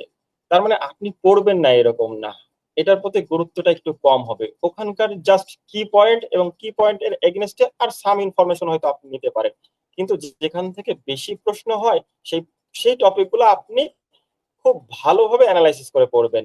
যেখান থেকে একটু কম প্রশ্ন হয় সেগুলা রিপিট প্রশ্নগুলো বারবার পড়বেন এবং তার সাথে আপনি কিছু অ্যাড করতে পারেন, একেবারেই বাদ দেওয়া যাবে না। যে এখানে পার্টিসিপেন্টের মধ্যে যদি আপনারা কেউ কোনো প্রশ্ন করতে চান, অবশ্যই আপনারা আনমিউট করে প্রশ্ন করতে পারেন, বা অথবা আপনারা আমাদের চ্যাট বক্সে মেসেজ করতে পারেন। আমি বিমল স্যারের কাছে জানতে চাচ্ছিলাম, একজন প্রশ্ন করেছেন ভোকাবুলারি কিভাবে স্ট্রং করা যায়, এই অংশ খুব দুর্বল অবস্থা। যদিও আপনি এর উত্তর অলরেডি দিয়ে দিয়েছেন, তারপর যদি সংক্ষেপে আমাদের পার্টিসিপেন্টের জন্য বলতেন। ভোকাবুলারির জন্য কিছু বই তো বাজারে কমন বই আছে, অনেক ওয়ার্ড আছে, ওখান থেকে মুখস্থ করা যায়। তবে আমার কাছে যেটা বেশি ফ্রুটফুল মনে হয়েছে সেটা হচ্ছে, আমার কাছে এটা একটা না, একাধিক খাতা ছিল। আমি যখন পত্রিকা পড়তাম, ওখান থেকে আমার আনকমন ওয়ার্ড গুলো আমি সাথে সাথে ডিকশনারি দেখে আমি এটা খাতায় লিখে রাখতাম। তো ওই করে করে ওই খাতাটা আমার হয়ে গেছিল একটা ওয়ার্ড বুকের মতো। এতে আরেকটা যে আমি সুবিধা পাইছি সেটা হচ্ছে, পত্রিকায় যে ওয়ার্ড গুলো ইউজ হচ্ছে, আমি যেটা নিয়েছি এটা কিন্তু একেবারে ভেরি কমন। মানে আমার এক্সামিনারও হয়তো এই পত্রিকাগুলি পড়ে, তার কাছে কিন্তু এই ওয়ার্ড গুলো দেখা ওয়ার্ড। তো আমি এটা না করে যদি ওই যে বই থেকে একদম গদ বাঁধা যে এম এম এম লেটার দিয়ে এইগুলো আছে, আমি সবগুলো মুখস্থ করে ফেলবো, তাতে মনে হয় আমার মনে রাখাটা একটু কঠিন হতো। আমি যখন পত্রিকা দেখে এটা পড়েছি, আমি জানি যে কোন সেন্টেন্সে এটা কোন অর্থে এই ওয়ার্ডটা ব্যবহৃত হয়েছিল। স্ট্রাকচার থেকে কিন্তু আমি শব্দটা বের করে নিয়েছি, আমি জাস্ট একটা ওয়ার্ড আছে ওটাই মুখস্থ করে নিয়েছি তা না। এই কারণে হয় কি, এই ওয়ার্ড গুলো মনে রাখা দীর্ঘ সময় মাথায় রাখার জন্য সুবিধাজনক আর কি। তো এইভাবেই তো নিজেরই একটা ভোকাবুলারি হয়ে যাবে। আর চাকরি, আমার তো ইংরেজি বিদ হওয়ার দরকার নাই, আই নিড দ্য জব। আমার চাকরি দরকার, আমার চাকরির জন্য আমার মনে হয় এটা না। আচ্ছা, বিমল স্যারের কাছে আমি আরো একটি প্রশ্ন করতে চাচ্ছি। আব্দুর রাজ্জাক প্রশ্ন করেছেন, ভাইভাতে ফেল করায় কেন? আরেকবার। ভাইভাতে মানে BCS হোক বা যে কোনো আর কি, ভাইভাতে ফেল করানো হয় কেন? কেন তারা ফেল করে ভাইভায়? আমার আমার আমার আমার মনে হয় বেয়াদবি না করলে ফেল করার সুযোগ নেই। আমার আচ্ছা বিশ্বাস স্যার। এটা, আমি আমি আমি এটুকুই মনে করি যে একান্ত যদি বেয়াদবি না করে বা কোনো একটা লজিক নিয়ে যদি বার্গেনিং না করে, আমার এটা এটা হওয়ার কথা না। যদি মনে করেন একজন পার্টিসিপেন্ট কোনো প্রশ্নেরই উত্তর দিতে পারলো না, কিন্তু সে যথেষ্ট ভদ্র, সেক্ষেত্রে? এটা হবেই না, এটা অবাস্তব দিয়ে, এটা হবে না। একজন প্রার্থী মানে বিশেষ লিখিত পাশ করে ভাইভাতে গেছে, বা যে কোনো একটা চাকরি পরীক্ষা প্রিলি রিটেন দিয়ে ভাইভা গেছে, আর সে কিছুই পারবে না, এটা হবেই না। আচ্ছা, জি স্যার, আমি পারবে, কিছু রাকিবুল না স্যার। কিছু পারবে, এটা কম বেশি হতে পারে। আচ্ছা, আমি রাকিবুল স্যারের কাছে জানতে চাচ্ছিলাম, একজন প্রশ্ন করেছে সাক্ষাৎ, জিকে বাংলা লিটারেচার পড়ে মনে রাখতে পারি না, কিভাবে পড়লে সহজে মনে রাখতে পারবো? ধন্যবাদ। মনে রাখার বিষয়টা পার্সন টু পার্সন ভ্যারি করে। আহ, এটা আসলে আমি আমারটা শেয়ার করি, তাহলে ওনার হয়তো উপকার হতে পারে। আমি বাংলা লিটারেচারে খুবই দুর্বল ছিলাম। বিশেষ করে আমি যখন চাকরির প্রস্তুতি শুরু করি, আমি অনেক সময় গ্রুপ স্টাডি করতাম। তো গ্রুপ স্টাডি করার সময় দেখতাম আমার অনেক ফ্রেন্ড এটা খুবই ভালো পারে। পরবর্তীতে আমি সেই জিনিসটা আমরা টপিক ওয়াইজ ভাগ করি, এবং ভাগ করার পরে আমি নিজে তাদেরকে কোনো একটা টপিক পড়ানোর জন্য আগ্রহ প্রকাশ করি, যে আমি আজকে রবীন্দ্রনাথ বা কাজী নজরুল ইসলামের ওপর সামনের দিন আমি তোমাদের একটা লেকচার দিব। এটাতে কি হয়েছে, আমি নিজে বাসায় তার উপর অ্যানালাইসিস করছি। তো আমি মনে করি কোনো কিছুর জন্য শেখার অন্যতম একটা পদ্ধতি হলো অন্যকে শেখানো। অন্যকে শেখালে জিনিসটা ভালোভাবে মাথায় গেঁথে যায়। আপনি এই পদ্ধতিটা অ্যাপ্লাই করে দেখতে পারেন। জি স্যার, ধন্যবাদ। আমি বিমল স্যারের কাছে জানতে চাচ্ছিলাম, আমাদের পার্টিসিপেন্ট প্রশ্ন করেছেন, আয়শা স্যার, আমাদের বিসিএস ভাইবার, আপনাদের বিসিএস ভাইবার অভিজ্ঞতা জানতে চাই। রাকিব, তো আপনি বলেন, আমি পরে বলতেছি, আপনি শুরু করেন। আচ্ছা, আমি যে বোথ ক্যাটারে লিখিত দিয়েছিলাম, বা ভেরি মাচ আনফরচুনেটলি আমি শুধু জেনারেলে পাশ করেছিলাম আর কি, আমার সাবজেক্ট আমি পাশ করতে পারি নাই। যাই হোক, ভাইভাতে গিয়ে আমার ভাইভা বোর্ডের চেয়ারম্যান ছিলেন তখন আবুল কালাম আজাদ স্যার। আমার ভাইভা বোর্ডের চেয়ারম্যান ছিলেন 38-এ। তিনি সম্ভবত আমলা ছিলেন, বাট সামহাউ ফিজিক্সের বেসিক বিষয়ে ওনার নলেজ ছিল আর কি। তো আমি ঢোকার পরে নাম ধাম জিজ্ঞেস করার পরে যখন আহ, দেখলো যে আমি ফিজিক্সে পড়ে আসছি, উনি তো হচ্ছে পেয়ে বসলেন। ওই তো পাওয়া গেছে একটা, উনি উনি বেসিক কোশ্চেন করা শুরু করে দিলেন। তো আমি বাইরে থেকে ওনার জন্য বা ওনার বিষয়ে যে আইডিয়া নিয়ে আসছিলাম, আমি ভাবে বোর্ডে ঢুকে দেখি না, তার উল্টা। আমি আমলা বা এই হিসেবে আমি ধরে নিয়েছি যে অন্য বিষয়ে প্রশ্ন করবো, কিন্তু আমার সাবজেক্ট ওয়াইজ করবো এটা আমি ভাবি নাই। তো এই যে এখন ভাবে এই তার প্রশ্ন করা শুরু হলো ফিজিক্সের বেসিক জিনিসগুলো নিয়ে, আবারও চলে গেলাম আমি টিউশনিতে। আমি অলওয়েজ চেষ্টা করেছি আমার টিউশন লাইফে ফিজিক্স পড়ানোর, ইন্টারমিডিয়েটই বেশি, অথবা ক্লাস 9-10। আমি ফিজিক্স ক্লাসে খুব কম পড়াইছি বা খুব কম পড়ানো হয়েছে, যে কারণে হোক, যার কারণে যে জিনিসগুলো আমরা বেশিরভাগ বিজ্ঞান বিভাগের ছাত্র ভুলে যাই, বেসিক কিছু জিনিস অথবা আইডিয়া আছে বাট অ্যাকুরেসিটা থাকে না প্র্যাকটিসের অভাবে। আর টিউশনের কারণে আমার তো বলতে গেলে মানে পেজ বাই পেজ মুখস্থ, কারণ ওই দিয়ে তো করে খায়, মানে রাজশাহী ভার্সিটিতে টিকেছিলাম তো ওই নিয়ে পেটের দায়ে। তো ওটা তো আমাকে করতে হয়েছে। তো যা করেছি আমি আমার টিকে থাকার জন্য, ওই ভাইবা বোর্ডে মনে হয়েছে আমি গত 5-7 বছর মনে হয় ভাইবার জন্য প্রস্তুতি নিয়েছিলাম। স্যার আমার ভাইবার 80%, মানে আমার ভাইবা ছিল খুব সম্ভবত 25 মিনিটের কাছাকাছি। আমার বিশ্বাস এর ভিতরে 17-18 মিনিটই ছিল শুধুই ফিজিক্স, অথচ আমার ভাইবাটা কিন্তু জেনারেলে ছিল। আমার ভাইবাটা কিন্তু জেনারেলে, আমি জেনারেলে ভাইবা দিয়েছি, বাট ওই যে বললাম 80% সময় গেছে আমার ফিজিক্স এর উপরে। ওই স্যার যতক্ষণ প্রশ্ন করেছে, দুই এক্সামিনার মানে সরি যে পাশে যে দুজন থাকে এক্সটার্নাল দুইজন, ওনারা একটা কথাও বলেন, শুধু এর ভিতরে আছে। এবং ওই স্যার ক্লাস টাস শুরু করে মানে আমার ফিজিক্স এর কিছু জিনিস দিয়ে এত দূর আগায় গেছে। তো আমার কাছে মনে হয়েছে যে যখনই ফিজিক্সে এই বিষয়টা নিয়ে আসছে, ভাইবাটা আমার ফেভারে চলে আসছে, মানে আই এম লাকি পার্সন।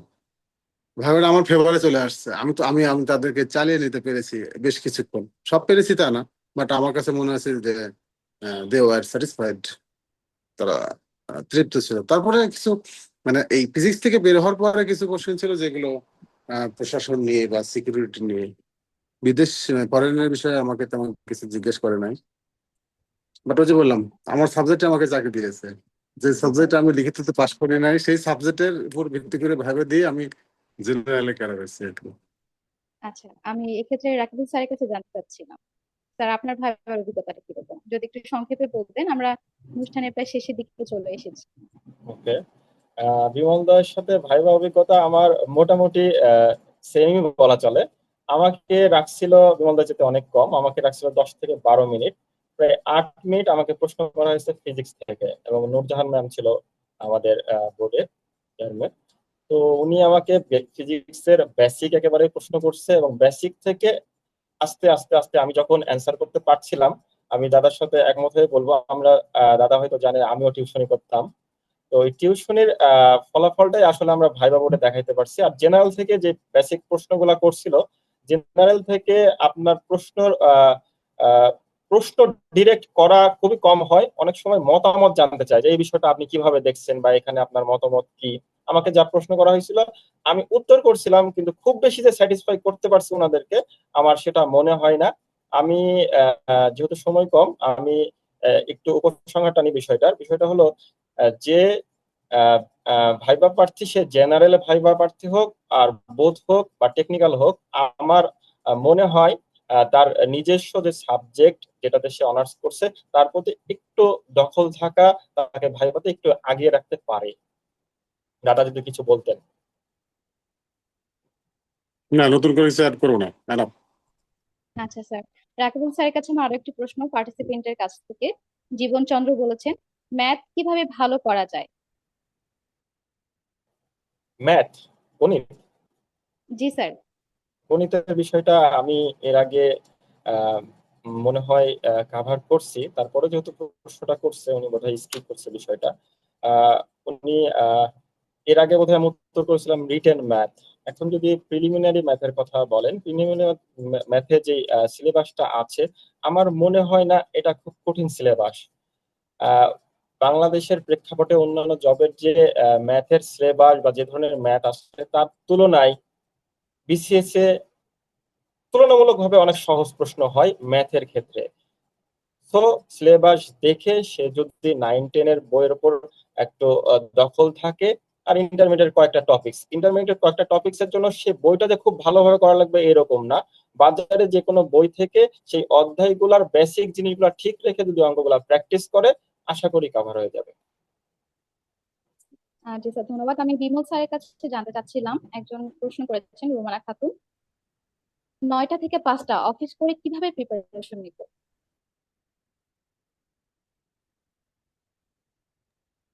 মানে চাকরি যে বিমল স্যার আপনি। চাকরিরত অবস্থায়, তাই জি। তো? জি। আমার তো মনে হয় যারা চাকরি করে তাদের অনেকখানি প্রস্তুতি অলরেডি নেওয়াই আছে, তাদের জন্য তো বেশি পড়ার দরকার নেই। যেটুকু সুযোগ আছে তাতেই হবে আমার মনে হয়। স্যার আমি কেউ যদি একটা চাকরি কথা পেয়ে থাকে। বলি, আমি যে চাকরিটা হ্যাঁ, করি আর কি, সেটা হচ্ছে আমি মেডিকেল অ্যাসিস্ট্যান্ট। এখান থেকে আপনার চাকরির প্রিপারেশনের কোনো সম্পর্ক নাই। আমি নতুন করে গ্রাজুয়েশন ভর্তি হয়েছি এবং ওটা কমপ্লিট আচ্ছা, করে আমার চাকরির প্রিপারেশন নিতে ইচ্ছুক আর কি। তাহলে খুব কষ্ট হবে। বেসিকটাকে ব্যবহার করে মোবাইল ফোনটাকে ইউজ করবেন চলতি পথে, যে কোনো সময় আর কি। মোবাইল ভিত্তিক একটা প্রস্তুতির চেষ্টা করবেন, জি যে স্যার, আপনি আমি বসে এক আছেন বছর বা আগে শেষ ক্লাসে করছি, আছেন। বেসিকটা মোটামুটি কমপ্লিট করছি। কিন্তু যেহেতু মেডিকেল অ্যাসিস্ট্যান্ট কমপ্লিট করছি, ওটা ইংলিশ ভার্সনে ছিল। তারপরেও এখন হচ্ছে ফ্রি হ্যান্ড রাইটিং এর সমস্যা। ম্যাথের সমস্যা নেই যেহেতু সায়েন্সের স্টুডেন্ট ছিলাম, কিন্তু ইংরেজি জিকে এগুলো অনেক বেশি কঠিন লাগে আমার কাছে। না, কঠিন কিছু নয়। কঠিন কেন হবে? একটু সময় দেন। আর আগে এসে ভালো করে আইডিয়া নিন। আপনি যেহেতু বললেন যে আপনি তো ওটা আপনার প্রফেশনাল জবটা ওই ইয়েতেই পাইছেন, চাকরি প্রস্তুতি সেভাবে নেওয়া হয়ে ওঠেনি। আপনার যে বেসিক আছে ওটা নিয়ে আগে সিলেবাস বা আপনি যে দিকে চেষ্টা করতে যাচ্ছেন এইদিকে আইডিয়া নেন।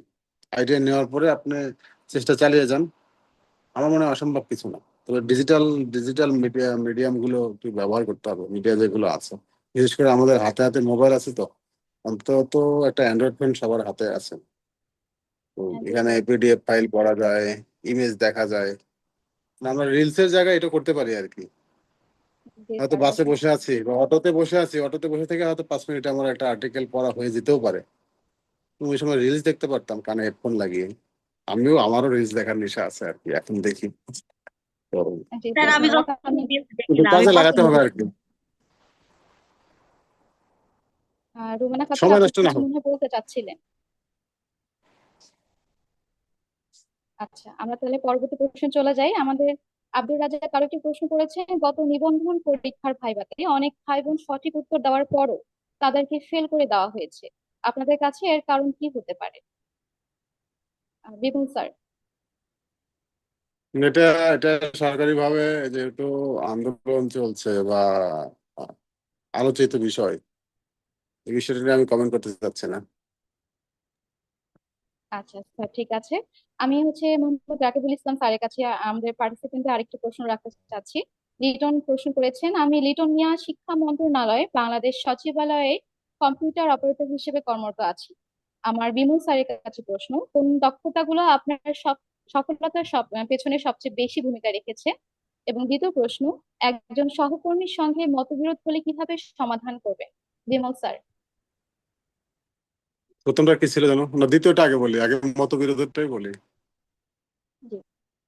এটা যতখানি যাওয়া যায়, যদি কাউকে কারোর সাথে এরকম সমস্যা হবে বলে মনে হচ্ছে, তো ওটা বেশি খারাপ হয়ে যাওয়ার চাইতে এড়িয়ে চলা বা নিজেকে সরিয়ে নেওয়াটা বেটার। কারণ আরেকজনের সাথে হোক, মানে আপনার দোষ থাক আর না থাক, আপনাকে নিয়ে কিন্তু আলোচনা হবে। যদি বড় কিছু হয় বা দুজনের ভিতরে বেশি কিছু হয়ে যায়, এটা কিন্তু আলোচনা তৈরি হবে। আপনাকে অন্য কারো আলোচনার ভিতরে যাওয়ার দরকার নাই, তো আপনি না একটু মেনে নিলেন। এটা যেহেতু জি বাসা নয়, এখানে তো কেউ কারো নয়, চাকরিতে কিন্তু আসলে সত্যিকার অর্থে কেউ কারো নয়। স্বার্থে আঘাত লাগলে বা নিজের কাছে যদি অপছন্দ হয়, সবাই কিন্তু সেই অনুযায়ী কাজ করবে। জি স্যার, তো ওনার প্রথম প্রশ্ন। সেজন্য নিজেকে সঁপে দিতে হবে। হুম। জি স্যার, ওনার প্রথম প্রশ্ন ছিল, কোন দক্ষতাগুলো আপনার সফলতার পেছনে সবচেয়ে বেশি ভূমিকা রেখেছে? সফলতা শব্দটা ব্যবহার কেন হচ্ছে আমি জানি না। সফল সফল কিনা আমি সেটাও জানি না। তবে যেখানে আছে আর কি, এর পেছনে যদি আমার বলা হয়, প্রথম বিষয় হচ্ছে চাকরি বাজারে গিয়ে মনে হয়েছে যে ম্যাথ আর বিজ্ঞান, সায়েন্সের ছাত্র হয়তো তো আমার আলটিমেটলি দখলে ছিল। আলটিমেটলি দখলে ছিল ইংরেজি এবং পত্রিকা। এই দুটোর সাথে আমার দীর্ঘদিনের একটা সম্পর্ক ছিল। পত্রিকা পড়ার কারণে একসাথে দেখেন, আমি বাংলাদেশ বিষয় বলি, আন্তর্জাতিক বিষয় বলি, আমার সবগুলো টপিক কিন্তু পড়া হইতো। মনে হয় যে কি একটা শব্দ আছে না, প্যানাসিয়া নাকি যেন, সর্বরোগের ঔষধ। আমি তো নিউজ পড়তেছি, আমি তো জানি যে ইরান আর ইসরায়েলের ভিতরে কি ঘটনা হচ্ছে, কোথায় কোন পদক্ষেপ নিচ্ছে। মানে আমি যে সেই সময়কার প্রেক্ষাপটে বলতেছি, আজকের এই ঘটনা দিয়ে বলতেছি আর কি। আমি যদি পত্রিকা পড়েছি, আমি কিন্তু ওই ইংরেজি বা বাংলা ভাষা শেখার সাথে সাথে ওই বিষয়টা সম্পর্কেও জেনেছি। আমি আল জাজিরার একটা যদি আর্টিকেল বা কলাম পড়ি, ওই বিষয়ে তো আমার একটা সম্পূর্ণ আইডিয়া ধারণা হয়ে যাবে। তো আর একটা কথা বলা হয় না, আমি কথা ভিতরে একটা কথা বলি। আমি যখন আমার চাকরি প্রস্তুতি নেই, তখন আমার ফোনে যে অ্যান্ড্রয়েড ফোনটা ছিল, ওই ফোনে আমি ইংরেজি বাংলা প্রায় 8-10টা পত্রিকার যে ফার্স্ট পেজের লিঙ্ক গুলো ইউআরএল সেভ করে রাখছিলাম, যে কোনো চলতি পত্র, যে কোনো জায়গায় এক ক্লিক দিলে পরে আমি দেখতে পাচ্ছি যে আল জাজিরার যে লিঙ্কটা আছে, জাস্ট আল জাজিরা ক্লিক করলাম, আমি সবগুলো শিরোনাম জেনে গেলাম। আমি না পড়ি, এর ভিতরে একটা আর্টিকেল আমি পড়ে ফেলতে পারি। তো চলতি পথে আমি ইংরেজি শিখলাম, আমি ওই বিষয়টা নিয়ে জানলাম, মানে পড়া পড়া হয়ে গেল আমার। তো চাকরি পরীক্ষা আসলে পরে তো আমি ওই বিষয়টা আমি সুন্দর করে লিখবো। আমাকে যদি বলে ভেনেজুয়েলার সাথে আমেরিকার সমস্যা কি, আমি তো মাঝে মাঝে পত্রিকায় দেখবো ওদের নিউজ হয়। এগুলো তো অনেকখানি লেখা সম্ভব। মুখস্থ তো কোনো বিষয় নাই, নিজের আইডিয়া থেকেই তো লিখতে হবে। দিন শেষে কিন্তু ভাই লিখিত পরীক্ষায় শুধু যেগুলো মানে টু দ্য পয়েন্টে হতে হয়, যেরকম গ্রামার বা ম্যাথ, এগুলো বাদে যা কিছু আছে আপনাকে ওই নিজে থেকেই লিখতে হবে। তথ্যগুলো হয়তো আপনি মনে রাখবেন, বাট উপস্থাপনা তো আপনি নিজেই করবেন। তো আমার মনে হয় এটা খুব কাজে দিয়েছে। জি স্যার, ধন্যবাদ। আমি মোহাম্মদ রাকিবুল ইসলাম স্যারের কাছে জানতে চাচ্ছিলাম, মোহাম্মদ হাসান শামীম প্রশ্ন করেছেন, সামনে প্রাইমারি পরীক্ষার সার্কুলার দিবে, সেটার জন্য কিভাবে প্রস্তুতি নিব, বিশেষ করে ইংরেজি এবং গণিত কিভাবে প্রস্তুতি নিব? ধন্যবাদ। প্রাইমারির পরীক্ষা সম্পর্কে আমরা সবাই মোটামুটি অবগত আছি। এখানে যে প্রশ্নগুলা হয় সেটা অ্যানালাইসিস যদি কেউ করে থাকে, যদিও আমার পরীক্ষা দেওয়ার সৌভাগ্য হয়নি, আমি প্রশ্নগুলা দেখছিলাম, এর প্রশ্ন ম্যাক্সিমাম বিসিএস প্রশ্ন থেকে রিপিট করে। আমার মনে হয় বিসিএস এর প্রিলিমিনারি প্রশ্নগুলা যদি কেউ ভালো মতো শেষ করে এবং প্রাইমারির বিগত সালের প্রশ্ন শেষ করার পরে ইংলিশের জাস্ট বেসিক জিনিসগুলা, আপনি ওখানে যে প্রশ্নগুলা সে দেখে থাকে তাহলে বুঝতে পারবে বেসিক কিছু জিনিস থাকে, ওইগুলা কাভার করলে আর কিছু থাকে না প্রাইমারির প্রিপারেশন, এটা আমি মনে করি। বিমল দা যদি কিছু বলতে অ্যাড করতে চাই আর কি। না, একদম একদম একদম। তো শুধু প্রিলিমিনারি পরীক্ষা ম্যাক্সিমাম যত উঠানো যায় আর কি, তো বেশি লোভী না হয় ভালো। জি স্যার, আমাদের সাখাওয়াত প্রশ্ন করেছেন, ভাইভাতে ইংলিশ স্পোকেনের ভালো হওয়া কতটা জরুরি? বিমল স্যার, আপনি মনে হয় এটার ভালো আমার উত্তর কাছে দিতে মনে হয় না পারবেন। জরুরি। আমার মনে হয় দরকার নাই, আমাকে তো ইংরেজি কোনো প্রশ্নই করে নাই। ইভেন আমাকে আপনার মত ইন্ট্রোডিউস করতে বলছিল, সেটা বাংলাতে বলতে বলছিল আমাকে। সুতরাং এটা কপালের উপর নির্ভর করবে, বোর্ডে কে আছে কারা আছে, ইট ডিপেন্ডস, ফিক্সড না। কোনো কোনো আচ্ছা, বোর্ডে এমন হতে পারে সবগুলো কোশ্চেন ইংলিশে করে ফেলছে, কারণ ভাষা তো আর ফিক্সড করা নয়, যদি করেই ফেলে কিছু করার তো নাই। স্যার অনেকে প্রশ্ন করেন যে ভাইবা বোর্ডে যখন আমি প্রবেশ করব তখন আমি কি বাংলায় কথা বলে শুরু করব নাকি ইংরেজিতে শুরু করব, যেমন may I come in sir নাকি আমি আসবো স্যার, আপনার মতে কি মনে হয়? দুটাই সেম, দুটাই সঠিক, দুটাই সঠিক, কোনো ইংরেজি দিয়ে সমস্যা নেই। যদি আমি কথা বলে শুরু করি তাহলে কি সকল প্রশ্ন ইংরেজিতে হওয়ার চান্স আছে, নাকি তারা আমাদেরকে বাংলাতেও প্রশ্ন করতে পারে বা আমরা বাংলাতেও উত্তর দিতে পারবো? সেক্ষেত্রে একটু সম্ভাবনা তো বেড়ে যায়, সম্ভাবনা জি তো একটু স্যার। বেড়ে যায়। বোর্ডও তো মনে করো যেহেতু সে ইংরেজি শুরু করেছে, আমরা সেটা কন্টিনিউ করি, সম্ভাবনা জি বেড়ে যায়। স্যার, এক্ষেত্রে মোহাম্মদ রাকিবুল ইসলাম স্যারও কি একমত? হ্যাঁ, আমি সম্পূর্ণ একমত তাদের সঙ্গে। আমরা আমাদের প্রোগ্রামের একদমই শেষ পর্যায়ে চলে আসছি, যদি কারো কোনো প্রশ্ন থেকে থাকে অল্প সময়ের মধ্যে শেষ করতে পারেন, তার মধ্যে আমি চলে যাব একটু বিমল স্যারের কাছে। যে স্যার, আপনি যদি একটু সংক্ষিপ্ত সময়ের মধ্যে আমাদের সকল পার্টিসিপেন্টের জন্য জানাতেন যে তারা কিভাবে অল্প সময়ের মধ্যে প্রিপারেশন নিতে পারে বা তাদের জন্য কিভাবে পড়াশোনাটা আগানো উচিত আপনাদের মতো সফলতায় পৌঁছানোর জন্য বা একটা ভালো জায়গায় পৌঁছানোর জন্য, বিমল স্যার। প্রশ্নটা আরেকবার, অনেক বড় প্রশ্ন। মানে আমাদের যারা পার্টিসিপেন্ট আছি বা আমরা যারা চাকরি প্রত্যাশী আছি তাদের জন্য সংক্ষেপে আপনার পরামর্শ কি থাকবে? ইন জেনারেল বললে তাহলে সবার সাথে মিলবে না, কারো কেউ মনে করবে যে হ্যাঁ ঠিক বলেছে, আবার কারো কারোর সাথে মিলে যাবে, সে বলবে যে না স্যার, আপনি ঠিক আপনার আছে। মতটা প্রকাশ করেন যে তো আপনার আমি আমার ক্ষেত্রে মত থেকে আপনার বলি, মতে।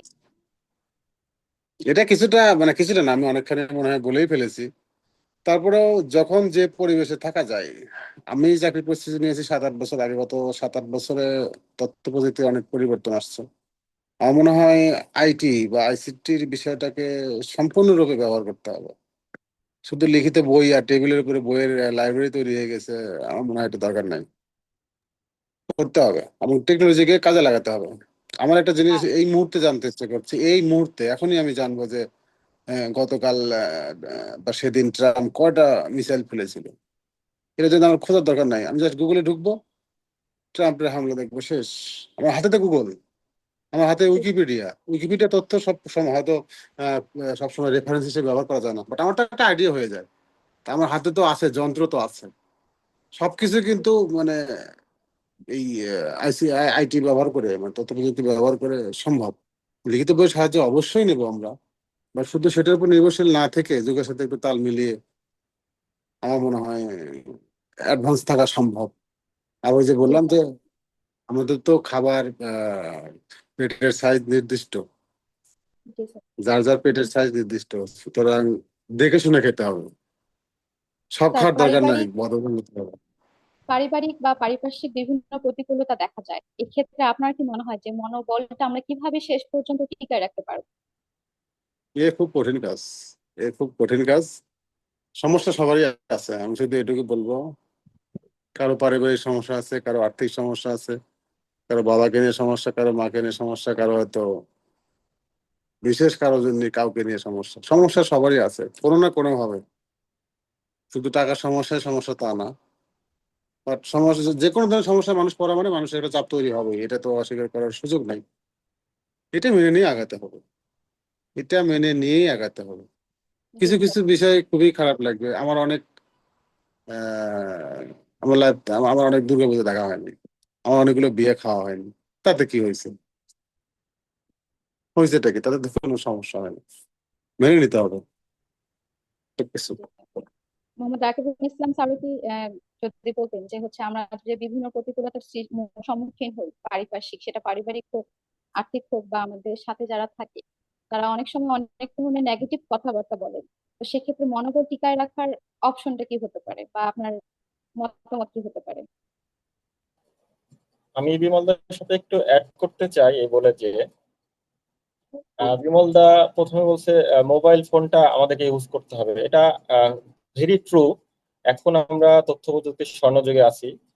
দাদা সবকিছুর নাম বলছে এখন খুব চলছে চ্যাট জিপিটি দিলেও কিন্তু আপনার যে কোনো প্রশ্নের উত্তর সরাসরি চলে আসে। আহ, এটা ইউজ করা যেতে পারে নিজের ধারণা বাড়ানোর জন্য।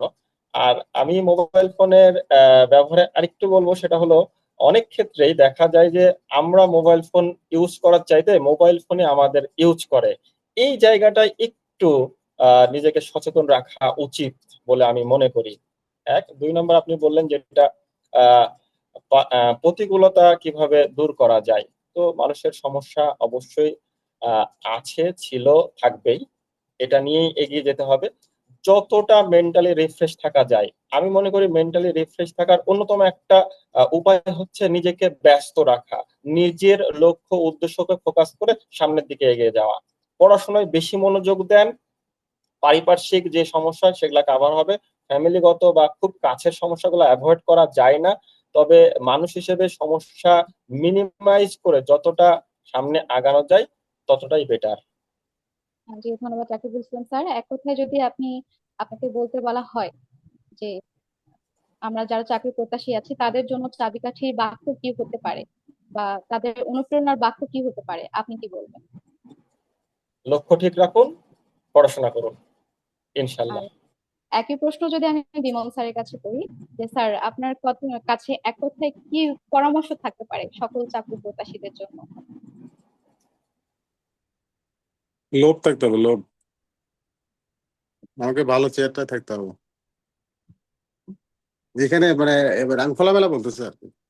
জি স্যার। আমাকে ওই জায়গায় যেতে হবে যে আমার সামনে দিয়ে একটা সুন্দর গাড়িতে করে অফিসাররা গেছে যাচ্ছে, ওই জায়গায় যাওয়ার যে একটা লোভ বা ইচ্ছা, এটা থাকতে হবে। আমরা চাকরি বাকরি পড়াশোনা যখন করি, আমরা আদতে জ্ঞানী হওয়ার জন্য কিন্তু আসি নাই, জ্ঞান অর্জন করতে না। আমরা সে ততটুকুই জ্ঞান অর্জন করবো সেটা যেটা চাকরির জন্য প্রয়োজন।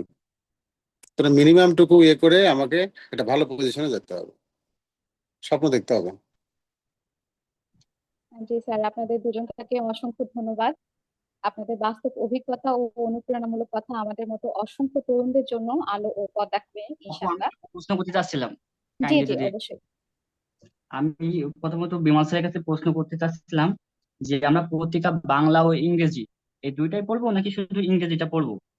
আর আরেকটা হলো কোন কোন পেজ পড়বো পত্রিকার? আর দ্বিতীয় প্রশ্নটা হলো আমার এক সপ্তাহ পড়াশোনা খুব ভালো হয়, পরবর্তীতে আরেক সপ্তাহ হয় না ভালো, এটার জন্য কি মানে সময়টা ভালো যদি নির্দেশনা দেন। হুম। আবার প্রথম প্রশ্ন কি ছিল জানো? আমরা কি বাংলা ও ইংরেজি পত্রিকা দুইটাই ও পড়বো? আচ্ছা আচ্ছা আচ্ছা, বাংলা পত্রিকা রেগুলার পড়বো, বাংলা পত্রিকা রেগুলারই পড়বো, মানে ডেইলি পড়বো। কারণ এই দেশ এবং বিদেশ সম্পর্কে আমার আইডিয়া থাকতে হবে।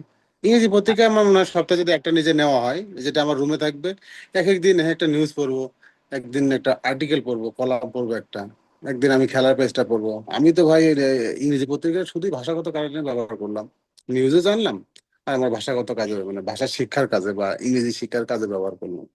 একটা পত্রিকা মনে হয় 7 দিনে কভার করা যাবে, 7 দিনের জন্য একটা যথেষ্ট। আমি যেটা করেছি আর কি, কারণ কেউ হয়তো 3 দিন মানে সপ্তাহে দুটো করতে পারে, আর আমি তো দিনে দিনে শেষ করবো। নিউজ যা জানার সেটা কিন্তু আমি বাংলা পত্রিকা পড়ে জেনেছি, সমস্যা হবে না। পত্রিকা সবই পড়বো পেজ, নাকি কিছু কিছু মানে কোনো পেজ মানে সম্পাদকীয় কেউ বা অন্য কোনো?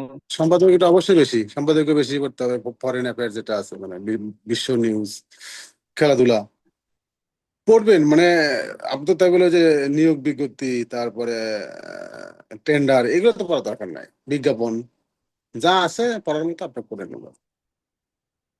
লাস্ট প্রশ্ন হচ্ছে, আমার ওই এক সপ্তাহ মানে ভালো পড়া হয় আর এক সপ্তাহ ভালো পড়া হয় না, এটার জন্য যদি আপনার দুইজন ভালো কোনো পরামর্শ যে দেন। সপ্তাহে হয় না সে সপ্তাহে কি মনে হয়? মানে ওর পড়তে ভালো লাগে না পরের সপ্তাহটা। 10 ঘন্টা পড়া হয় এক সপ্তাহ, কিন্তু পরের সপ্তাহে যে কি করতে ওটা ভালো লাগে তখন? তখন কি করতে ভালো লাগে? মনে হয় একটু ঘুরি, না হলে বিশ্রাম নিই, ফোন চালাই এরকম। না, মনোবলটা বাড়াতে হবে। প্রথমত মনোবলটা বাড়াতে হবে, একাগ্র হতে হবে।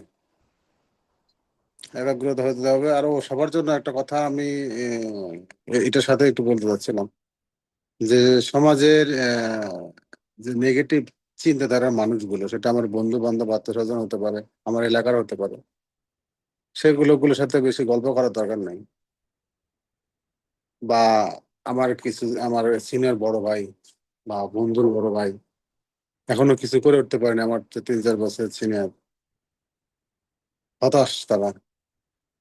এই লোকগুলোর সাথে যথাসম্ভব কম গল্প করতে হবে। কারণ এই লোকগুলো আপনাদেরকে শুধু নেগেটিভ জিনিসগুলোই দিবে, যেটা আপনার মনের উপর চাপ তৈরি করবে। দরকার নাই। এটা কি করবি, আমি তো 3 বছর চেষ্টা করে পারলাম না, এটা মনে হয় হবে না, এই চাকরি তো ফেয়ার না। মানে বিভিন্ন ধরনের কথা আসবে, নেগেটিভ বিষয় আসবে। তো এগুলো অ্যাভয়েড করে চলাটা বেটার। বিশেষ করে এই চাকরির প্রস্তুতির এই কয়েক কয়েক বছর নেগেটিভ মানুষের কাছে যাওয়া যাবে না, শুধু নেগেটিভ ইয়ে দিবে। জি, আমরা প্রোগ্রামে একদমই শেষ প্রান্তে চলে এসেছি। স্যারদের হুম, কাছে হুম। কারো যদি কোনো প্রশ্ন থেকে থাকে, প্রশ্ন করতে পারেন। আহ, আমাদের এখানে একজন প্রশ্ন করেছেন, বিসিএস এর পাশাপাশি ব্যাংকের প্রিপারেশন নেওয়া কতটুকু ঠিক হবে, নাকি বিসিএস এ ফোকাস ফোকাস করা বেশি ভালো হবে? রাকিব, আমি প্রশ্ন- রাকিব হ্যাঁ ওরা রাকিব আসলে আছে। হ্যাঁ আছি। আমি আমি একটু বলে আমি আমি একবারে বিদায় নিচ্ছি আর কি, আমাকে বিদায় নিতে হচ্ছে। আমি এই কথাটা, এটা কথা বলে আমি সবার কাছ থেকে বিদায় নিবো। হ্যাঁ, প্রশ্নটা কি ছিল জানো আরেকবার? বিসিএস এর পাশাপাশি ব্যাংকের প্রিপারেশন নেওয়া কতটুকু ঠিক হবে, নাকি শুধু বিসিএস আমার এ তো মনে হয় না ফোকাস যে করা আমার ভালো? তো মনে হয়নি, আমি বুঝতে বুঝতে পারছি। আমার কাছে মনে হয় না যে চাকরির পরিস্থিতির ভিতরে খুব বেশি পার্থক্য আছে। ওই ব্যাংকে তো মনে হয় ইংরেজিতে একটু বেশি হয়, অঙ্কগুলো ইংলিশে হয়। বাকি কোন জায়গাটাতে বিসিএস এর সাথে পার্থক্য আছে আমি, আমার চোখে খুব বেশি পড়ে না, কিছু বেসিক জিনিস ছাড়া। আমার মনে হয় আমার তো ব্যাংকের তেমন কিছুই ছিল না, আমি কিন্তু ব্যাংকার ছিলাম একসময়। আমার ব্যাংকের তেমন বইও ছিল না, আমার তো প্রস্তুতি বিসিএস এর, ব্যাংকে তো ঢুকে গেছিলাম। তো আমার মনে হয় এত পার্থক্য করার দরকার নেই যে বিসিএস গেলে ব্যাংক হবে না, ব্যাংকে গেলে বিসিএস হবে না।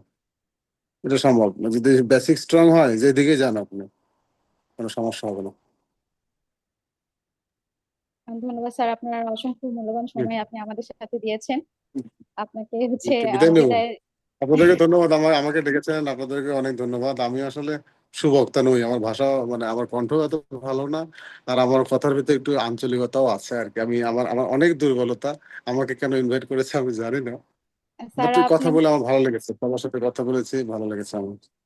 আপনার এই আন্তরিকতা বলেন বা আপনি যেটাই বলছেন, আপনাদের বোঝার ক্ষেত্রে এটা আসলে অনেকটা সহজ মনে হয়েছে আমার ক্ষেত্রে। আশা করছি আমাদের যারা পার্টিসিপেন্ট হয়েছে তাদেরও অনেক ভালো লেগেছে। আসলে আপনাকে আমাদের মাঝে পেয়ে আমাদের খুব ভালো লাগছে। আপনার যে দিক নির্দেশনা গুলো রয়েছে সেগুলো আমাদের জীবনে অনেক কাজে লাগবে বলে আমি আশা করছি। এবং যেহেতু প্রশ্নটা আমি রাকিবুল স্যারকেও করতে চাচ্ছি, স্যার আমরা খুব অল্প সময়ের মধ্যে শেষ করে দিব, আপনি যদি একটু সংক্ষেপে বলতেন। আমাকে লিভ নিতে হচ্ছে, সরি, আমাকে লিভ জি নিতেই স্যার, হচ্ছে। অবশ্যই স্যার, ভালো তো থাকবেন, ভালো আমাদের থাকবেন জন্য দোয়া সবার, রাখবেন। সবাইকে। হ্যাঁ, অবশ্যই জি অবশ্যই, স্যার, সবাই দোয়া আমার জন্য রাখবেন। দোয়া করবেন। সবাইকে শুভরাত্রি। জি স্যার, শুভরাত্রি, আদাব। আদাব।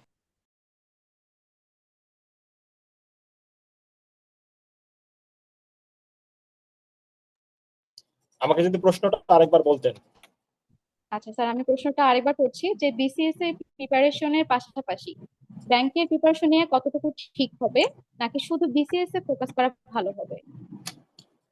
এই বিষয়টার উত্তর বিমল দা দিয়ে দিয়েছেন। এই বিষয়টা আমি উত্তর করতে পারতেছি না এই কারণে যে আমি কখনোই ব্যাংকের পরীক্ষা দিই নাই।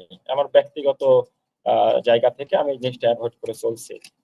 আশা করি বিমল দা যেটা বলছে হয়তো সেটাই সঠিক, বা সঠিক কিনা সেটাও আমি আসলে এখন বলার মতো পরিস্থিতিতে, কারণ আমি প্রিপারেশনই কখনো নিই নাই ব্যাংকের। আচ্ছা আচ্ছা, ঠিক আছে। আমি পার্টিসিপেন্টদের উদ্দেশ্যে বলছি যে আপনারা হয়তো আরো অনেক প্রশ্নই করতে চাচ্ছেন, কিন্তু আমরা সময় স্বল্পতার কারণে সেগুলো নিতে পারছি না। আমাদের সময়ের একটু যেহেতু অনেক রাত হয়ে গিয়েছে, আপনাদের সকলকে অসংখ্য ধন্যবাদ আমাদের সাথে এতক্ষণ থাকার জন্য। আমাদের এই লাইভটা কিন্তু হচ্ছে জুমের পাশাপাশি ফেসবুক গ্রুপেও শেয়ার করা আছে। আমাদের জুমের পাশাপাশি যে লাইভটা আছে সেটা আপনি ইজি জব প্রিপারেশন দিয়ে সার্চ দিয়ে আমাদের ফেসবুক গ্রুপে দেখতে পারেন, পরবর্তীতে এই ক্লাসটি করতে পারেন। আর এর পাশাপাশি আপনি ফেসবুকের যে কোনো যদি প্রশ্ন থেকে থাকে পরবর্তী শো এর জন্য সেখানে করতে পারেন। তো আমি আবারও হচ্ছে বলছি যে একজন প্রশ্ন করেছেন, স্যার এই ক্লাসের রেকর্ডটা কোথায় পেতে পারি? আপনারা ফেসবুকে পেয়ে যাবেন, ইজি জব প্রিপারেশন গ্রুপে আশা করি এটা দিয়ে থাকবে, বা আরেকটা আছে আমাদের নিজস্ব চ্যানেল বা আমাদের নিজস্ব পেজ, সেটা হচ্ছে জব টক্স, অভিজ্ঞতার সাপেক্ষে আর কি আলাপ। আপনার হচ্ছে তাহলে এটা জব টক্স দিয়ে সার্চ দিবেন, তাহলে আপনারা ফেসবুকে এটা পেয়ে যাবেন। তো যেহেতু আমাদের সময় স্বল্পতা, আমি শেষ করছি। আপনাদের যদি কারো কোনো প্রশ্ন থেকে থাকে জব টক্স এর যে ফেসবুক গ্রুপ আছে সেখানে দিবেন, জব টক্স। আচ্ছা, আমি রাকিবুল স্যারকে আর অপেক্ষা করাচ্ছি না। স্যার আপনাকে অসংখ্য ধন্যবাদ শুরু থেকে শেষ পর্যন্ত আমাদেরকে এত সুন্দরভাবে গাইডলাইন দেওয়ার জন্য, এবং যারা উপস্থিত ছিলেন তাদের সকলকেও অসংখ্য ধন্যবাদ আমাদের সাথে থাকার জন্য। আসলে বিসিএস বা যে কোনো যে চাকরি, সেটা একটি চাকরি না, এটা আমাদের এক একজনের স্বপ্ন, এটা একটি দায়িত্ব এবং আত্মতৃপ্তির একটি যাত্রা। আপনাদের উপস্থিত সকলকে অসংখ্য ধন্যবাদ শেষ পর্যন্ত থাকার জন্য, এবং সকলের জন্য শুভকামনা জানিয়ে শেষ করছি আমাদের আজকের পর্ব। আবারও ইনশাল্লাহ দেখা হবে নতুন কোনো পর্বে, নতুন অভিজ্ঞতা ও নতুন প্রেরণার সঙ্গে। সেই পর্যন্ত সকলে ভালো থাকবেন, সুস্থ থাকবেন। শুভরাত্রি।